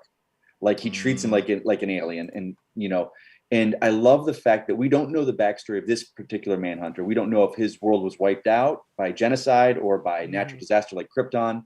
You assume it's not natural because Mars is still be in our atmosphere.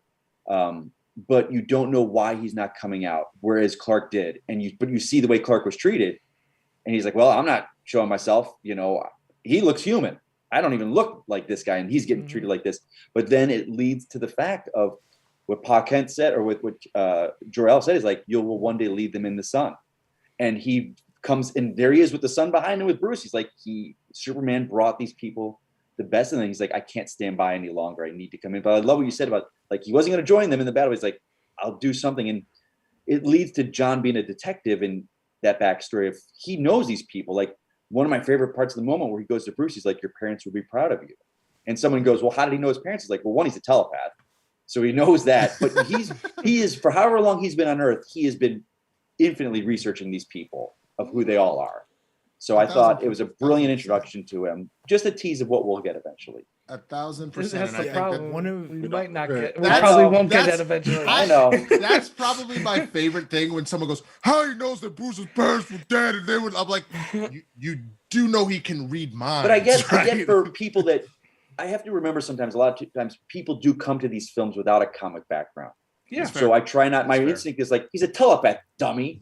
But I'm like, wait a minute, no, you don't understand that. I get that. I see a lot of people so Darkseid's just Thanos. And I'm like, well, Mike, I don't know if Darkseid came before Thanos. Yeah, but that's reverse. Mike, no, Mike. I was like, I don't know if I believe that about you not just calling people dummies. I see you at the studio, in full KO character. You're just like, dummy. I'm like, yo, that's character. Hey.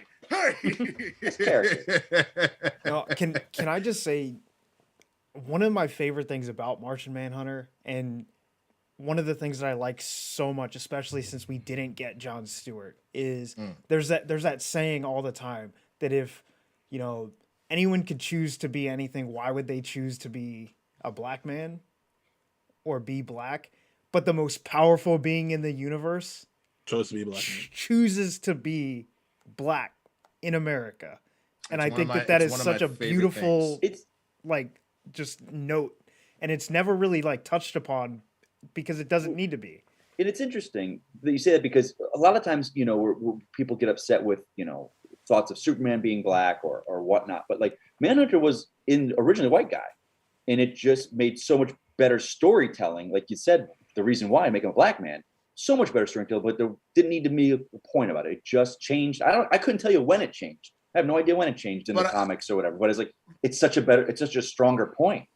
Mike, I always get confused. I'm trying to remember which of the Martians between the white and the green was the green. The green was the ruling kind of population, and then the white was kind of the minority. Yeah, because the white are what took over the Justice League in Morrison's run. The white Martians. Right, they're ultimately kind of, but I'm trying to remember, were they the oppressed? They were the oppressed, and then The green were. So my guess is to maybe part of that why they changed that, because a lot of the more modern with John and McGann dealing with it, because McGann obviously being a white Martian herself is this idea of trying to have more tolerance. I always went from the assumption that maybe seeing what the green Martians did to the white Martians back in the day, that he's trying to almost atone and understand it from a standpoint of like, now I'm going to put myself in what would be considered a minority, an oppressed group, and kind of, you know what I mean? There's a part of me that always kind of thought that that's where that connection was for sure. Yeah. So, but either way, I'm glad we got to see him a little bit. I hope we got to see him more. If this does revive one way or the other. Let's real talk. We kind of alluded to the epilogue. Let's talk about the epilogue. Let's talk about Snyder's vision, and then we'll kind of wrap it up. And even though we said we weren't going to read any of those Streamlabs or whatever, if we get through all of our thoughts and there were ones that were under the $20 or $30, we'll try and answer a couple of them. But again, Schmobots at 30. Schmobots at 20. Super chats at 30 to be read out loud. But let's talk the epilogue. We get an initial kind of cutscenes of all the heroes and what they're now doing. Barry has got his criminal justice degree, and now he's going to go work at, and do the job that we know him to do as far as a crime scene investigator, which is dope. I'm trying to think everybody. Mike, again, having seen this the one time, you're probably going to be better at remembering. Well, Diana is looking. They allude to Diana getting away back with Themyscira. She's out on it looks like a cliff, like a bluff, looking out at the ocean, and I want to. God, I'm trying to remember. Like I know in 2 and 3 she learns how to come back to Themyscira. So this was her realizing that she's going to head back there. Bruce and Martian Manhunter had his thing. Clark had his ending. Cyborg. He accepts himself. He rebuilds the tape and starts listening to it. Yes. That's the voiceover. That was beautiful. Yeah, your father twice over. Your father twice over. My father. My God. My father was crying watching that scene. That hurt me too, or not hurt, but like emotionally just hit me, just because like I have a good relationship with my dad now. I didn't have one growing up, so there was this. We've had conversations where it was like before you were kind of just my father biologically, and then the moment when you actually like became my father, like that we've had that kind of conversation.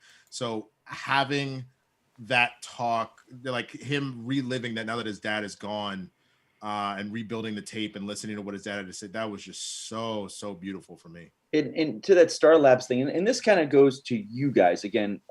Like I kind of bring this out there, like Dwain, you brought this up.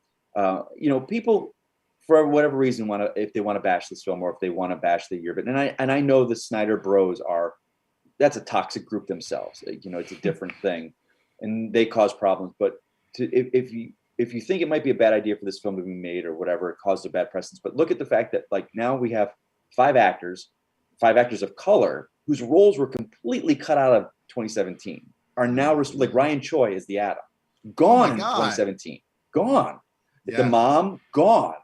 Yep. Iris gone. Like Martian Manhunter. Yeah. Martian Manhunter. Like, and you see the things now. People are like with stuff that comes out. You don't want to. I want to separate that, but they're like, well. Who was directing it? What are the allegations that have been happening? Why were these roles cut? What's the through line? And it's true. So I'm like, okay, you might not like this film or whatever, but at least try to celebrate. At least try and celebrate 5 actors of color having their roles restored. Like that's a big thing, and the characters, they're great characters. It wasn't just, hey, we've got to do diversity because this and that's why I was cut and I don't believe in that. It's like, no, Ryan Choi is a great character, and Gail Simone, who created that character, she's been raving about that. Like it's important and it matters, and to see that character and to see Silas Stone and Eleanor Stone, like it speaks volumes, I think, of Zack Snyder as a filmmaker, and that's why So 1,000%. And I think that's the whole thing, is because, I already see someone in the chat being an ass and being like, who cares about color? Care about it in the sense that like, not only with representation mattering, think about how deep each one of those character stories actually was, and what we got getting to explore still within like what makes a good superhero movie, in my opinion, is sure you have the fantastical, the powers, the super speed, the strength, all that kind of stuff, but it's how that can tie into a very human story from like how we can connect to it. So to have Cyborg in a situation where it's like he can help somebody out that's in need like that, and using his ability to manipulate electronics to just magically make money. That's a beautiful thing. That's an absolute beautiful thing. The fact that Ryan Choi, again, being one of the iterations of the Atom, right, and everything that has to do with his powers and ability and skill set, that's all stuff that's such a huge deal. That is a massive deal. So that's why it matters. But yeah, for me, it's like I get we find characters relate to DC and Marvel where we find them in our lives. Like to me, Hal Jordan is Green Lantern. But there's a generation that John Stewart from the Justice League cartoon, and John Stewart, Zack Snyder said, he's like, that was going to be my Lantern, John Stewart. Right. And I'm like, I wanted Hal Jordan, but I've got 5 other white guys in this film. I think, it's okay. Both, Hal could take a back seat, but because the Lantern Corps, they do switch them out pretty frequently. You can Stewart's a great character. He's not a shoehorn. Right. He's a great character. Exactly. So I do appreciate the fact that there was, when you got that pushback about you can't have John Stewart because we're going to do something else with the Lanterns, that they did include the Martian Manhunter. For that. I thought that was a great compromise in order to do that. Because again, and that's the other thing in Zach's mind, the fact that for him, inclusion like that is important to Zach as well. I think that's such a huge thing to know that that's where his mind is at. Yeah. And because I think that's the other thing that people don't remember. The world isn't just one particular thing, unless you're doing a subsect of the world like Wakanda, which makes sense. But if you still notice, even though the story is about Wakanda, there was enough acknowledgement to be like, well, Claw, he'd be out here being white. You would have God, why can't I remember his name all of a sudden? Martin Freeman, Ross. Thank you, Ross. Ross. Agent Ross. You know what I'm saying? How that affects the world as a whole. We're not going to sit here and pretend like, well, the only people at this point are just black people. Within Wakanda, yes, but they still are affected by the rest of the world around them. So to not pretend like the rest of that doesn't exist is an appropriate thing to do. But I had said this before. I think the tone of the epilogue, especially because these scenes almost felt like deleted scenes that were kind of being plugged in. They're not fitting your typical post-credit because they're a little bit longer. I think that if you want to find a way to save your time, that's where the cut can come. You do a little bit of the epilogue stuff that you did with the characters that we've already seen, but then I think that that's where you can like it literally ends with this. End here and boom. And I think that's brilliant.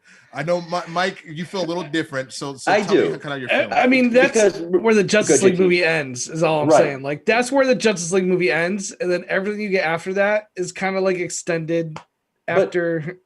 For one, that's how Whedon ended his. Yeah. So you're like, was the Superman open. So that's how he ended his. So you're like, all right. And I get, again, it is just a, hey, Warner Brothers gave me $70 million and I'm telling my film. I don't think I'm getting 2 and 3. That's not a conversation we're having right now. Totally. I love the fact that like he's teaming up with Deathstroke and Joker, and he knows, like, and he had said, he's like, people are upset at me because I just put the Robin in the suit and the BVS, and that was it. It's like, well, I wanted to give a little nod. I wanted to build that story with this, with the Joker. And then the fact that Bruce is like, yeah, well, Harley died in my arms. She made me a promise, and I will hold this promise. I will fucking kill you. Like, he's back to who he was before. Like, he's gone. Like, his world is just like, I love the fact that Mara was there carrying water around with her. Like, that was brilliant. Like, for me, Winston, it led, like you said, to Injustice. Like, I love that stuff. I love different takes on the character. And that's kind of what I want to ask you guys. Do you feel if Snyder was given the go-ahead from Man of Steel and said, all right, guys, we were announcing a 5-film slate, Man of Steel, BVS, Justice League 1, 2, and 3. This is Snyder's films. Would they have been better received? Because people have a problem with like BVS, Superman, like, this is not Superman, this isn't Batman, to me. But because it was his take. Clyde Albritton Jr. donated $30 through Super Chat. Mike, you are my muse about anything DC related. Seriously, bro. Not hitting on you. Lol. Just saying. Zack Snyder told me last night in the live Q&A watch party that they did. They did shoot a scene with Jon Stewart, but was fully cut. Yeah. Who would have played him? Who was playing him? I wonder if they used a body double. Maybe. Well, no, they would have showed his face. Like maybe they gave Tyrese his wish. No. What more do you want? No, man. Tyrese. Please don't make Tyrese. Don't make Tyrese. Hey, Winston, you make Tyrese jokes every Tuesday and Thursday. I just had to put it out. No.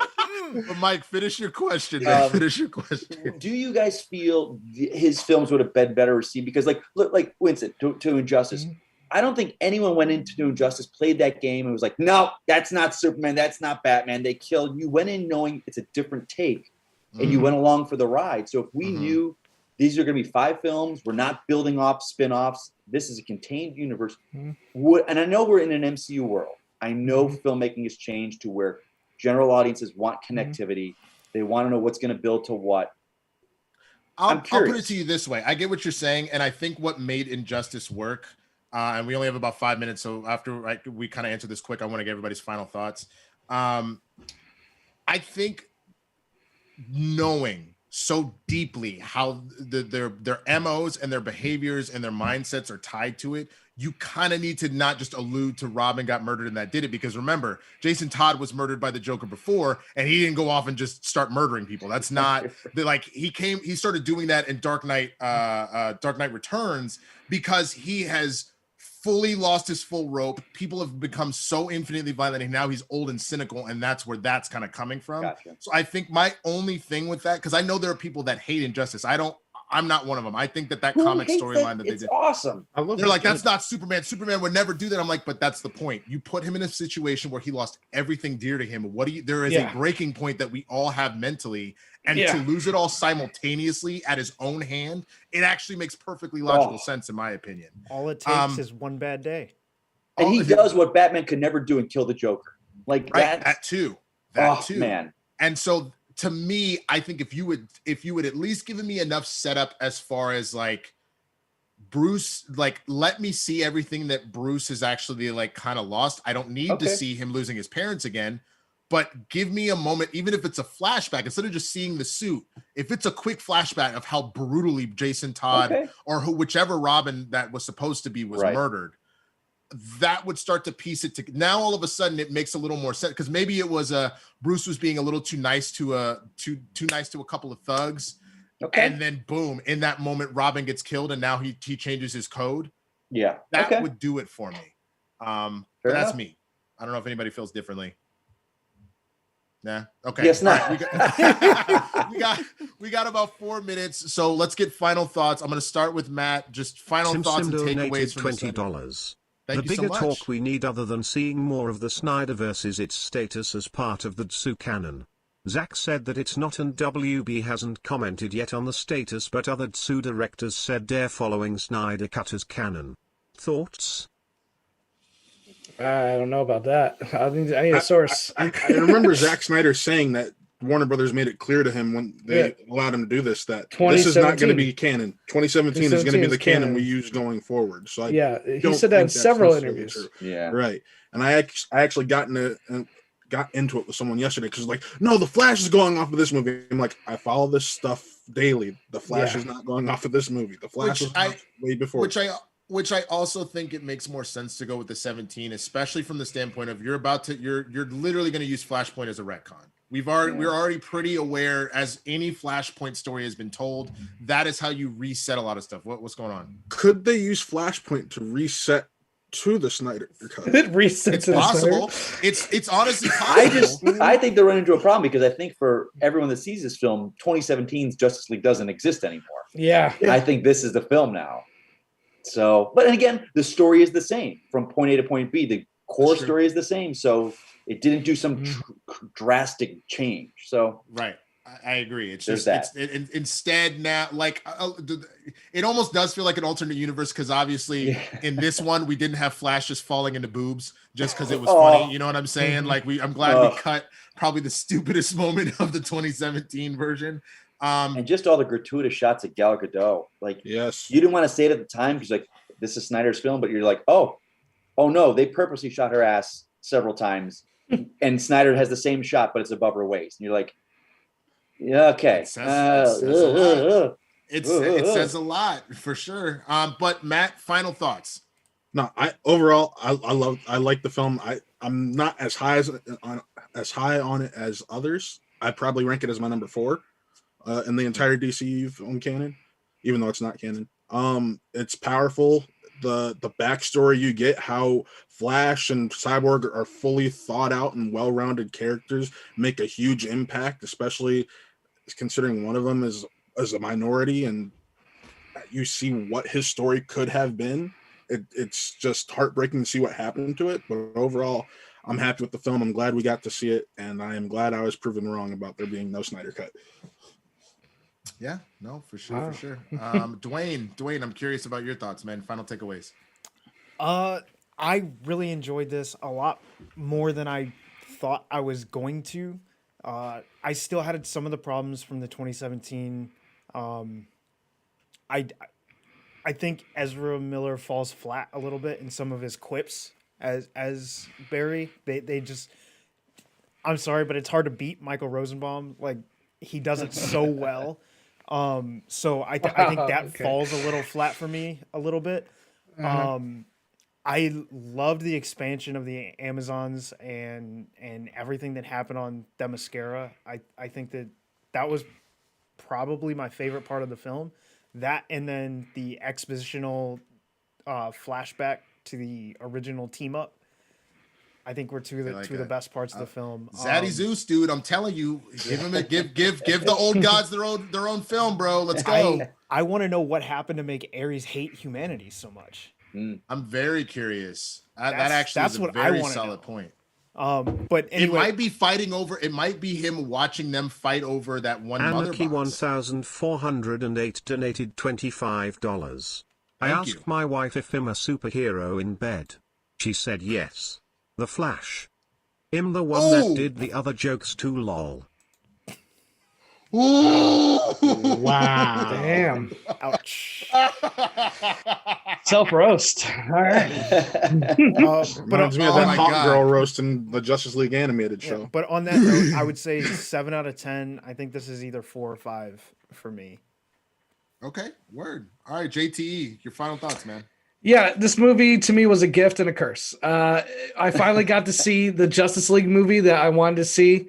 It had the scale and the tone that I wanted from the first few films. It felt epic. It felt epic like a team-up movie should.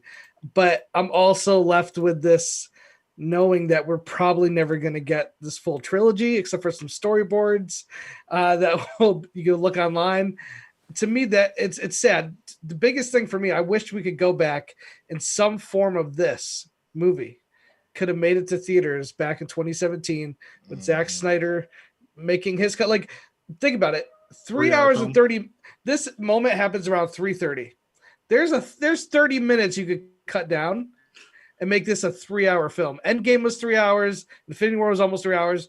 There is a world where a Zack Snyder 3-hour cut would have came out, and I think people would have been on board, and it would have been a hit critically. You also could have gone Matrix Reloaded and Revolution, and go cool. Here's one, give you the other one in 6 months, and break it up a little bit. I almost think you stick with the 3 hours. You want this? He said he wants this to be like his Lord of the Rings. Lord of the Rings reached about 3 hours long, and there's 3 of them. Let's do 3 Justice League movies, make them epic, and to me, this movie proves that he could have done that. Yeah. This movie proves he could have pulled that off. Yeah. And it kills me that we're not going to get those other 2. There's a small teeny chance, but this was a very different situation where the movie was shot. He had everything. He just needed special effects. He didn't take any money to work on this. Right. Snyder said he got complete freedom, didn't take any money. It was a passion project. I just don't see Cavill and all these actors coming back to do HBO Max movie. Especially Ben seems like he's done with it. Yeah, he's coming back for probably a cameo in the Flash point. Yeah. But I just feel like everybody has kind of moved on. And this was Zack Snyder's final gift. But like I said, it's a gift, but it's a curse because of what could have been. Yeah, that's true. Mike. Yeah, that's so well said. If I've learned anything over the past few years, it's never say never.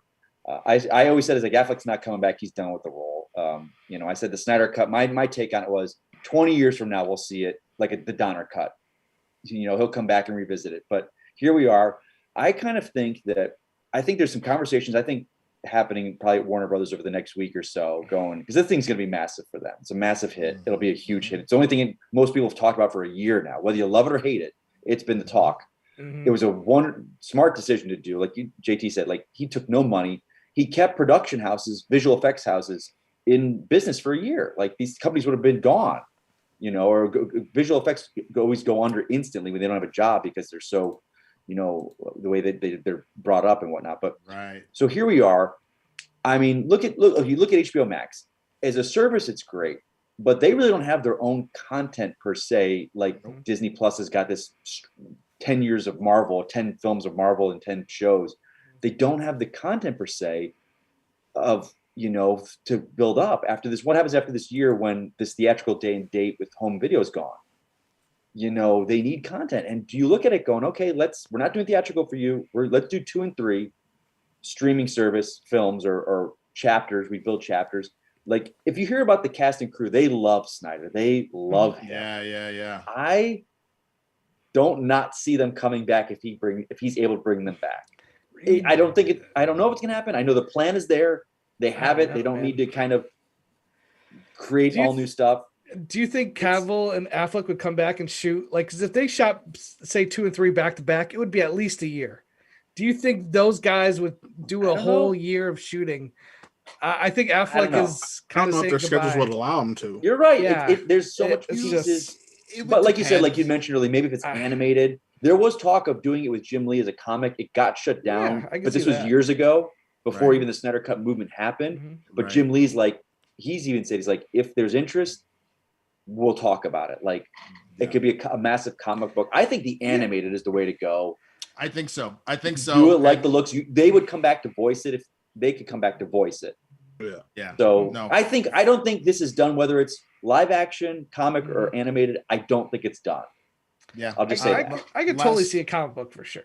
No, I can see that. So last thing, because we got to get out of here. I personally would probably give it a 9 out of 10. Now that's off of one view. I do need to watch it a second time because I think I'm that person that gets very influenced by the first time I see a film because I don't take notes. And I make sure I see it a couple times before I do and then something like that. I come back. So I could change, but I can say my initial thoughts for me personally, again, not that it felt like 4 hours, but I've said this multiple times throughout this show today that I felt the real world implications of the 4 hours, if that makes sense, versus the pacing of it. Sure. So trimming it that way. But it was so amazing. Again, I don't necessarily like how we got to this place. I thought that there was a very interesting tweet where someone put out, you see how we were able to bully our way into the Snyder Cut. Let's bully our way back into Snyderverse. That disgusts me. Yeah. That's disgusting. The fact that you have the term bullying in it by itself proves that it's a problem. And I get why the Snyder Cut over the years gotten such hate from certain people, because there are the people like that are bullies. They call Snyder king. That's toxic and it's awful. 1,000%. Bully it's awful. Right. 1,000%. But what I will say that I appreciate about that this finally came to fruition was to just see an artist's fully realized idea. A lot of people do not realize how much a studio will put their hand into a project. Like, ask any writers. A writer writes something, it's their vision, and then once it's sold, what they wrote looks like an abomination to what they wrote, one way or the other. Whether it's good or bad, it's not the film that they wrote. Same thing with the director and the cuts that they have to give when the studio makes there's so many little things that change. So to see an unadulterated just film from a creator that was just allowed to run was a beautiful, beautiful thing. And it will go down in cinema history just because of how we got to this point in the first place. So that, Dwayne, let me just add one thing. Go ahead, JT. Go ahead. Can you imagine showing this 4-hour cut and then Warner Bros. Saying it has to be 2 hours? It's a no-win situation. It's a no-win situation. Yeah, I couldn't 1,000%. I couldn't imagine. 1,000%. So hit that music, Dwayne. Thank you so much to everybody that rocked with us. Thank you for having 3 hours today. Shout out to Mike Kalinowski, Matt Thomas, JTE, Jeannine the Machine, Dwayne Burke. Y'all have all been phenomenal. Coy Jandrew, who was on for Falcon and the Winter Soldier. Yes, sir. Thank you to everybody that watched both of these shows. If you haven't seen the content, I don't know why you sat here and let us spoil both of these things for you, but go and watch them for sure. They'll take a new perspective on it now. New perspective when you walk in. 2 p.m. Pacific. Do not forget, Jeannine the Machine takes on Jader the Hurricane Paramo in a SCHMOEDOWN match. The pay-per-view tonight, Paulo Yama, Primetime Paulo Yama versus William the Beast Bibiani, and Alex the Demon Damon takes on the Hunter, Andrew DeMolanta, for the Star Wars Championship. Don't miss that. Everybody have a wonderful, blessed weekend. You take care of yourself. You take care of each other. Be healthy, be safe, wear a mask. We love you. Deuces. And go check out Kristian and Kaiser on stereo right now. On stereo right now. There we Kristian go. and Kaiser. Kristian Kaiser. That is who was doing it today. Hit him up. That's what's up.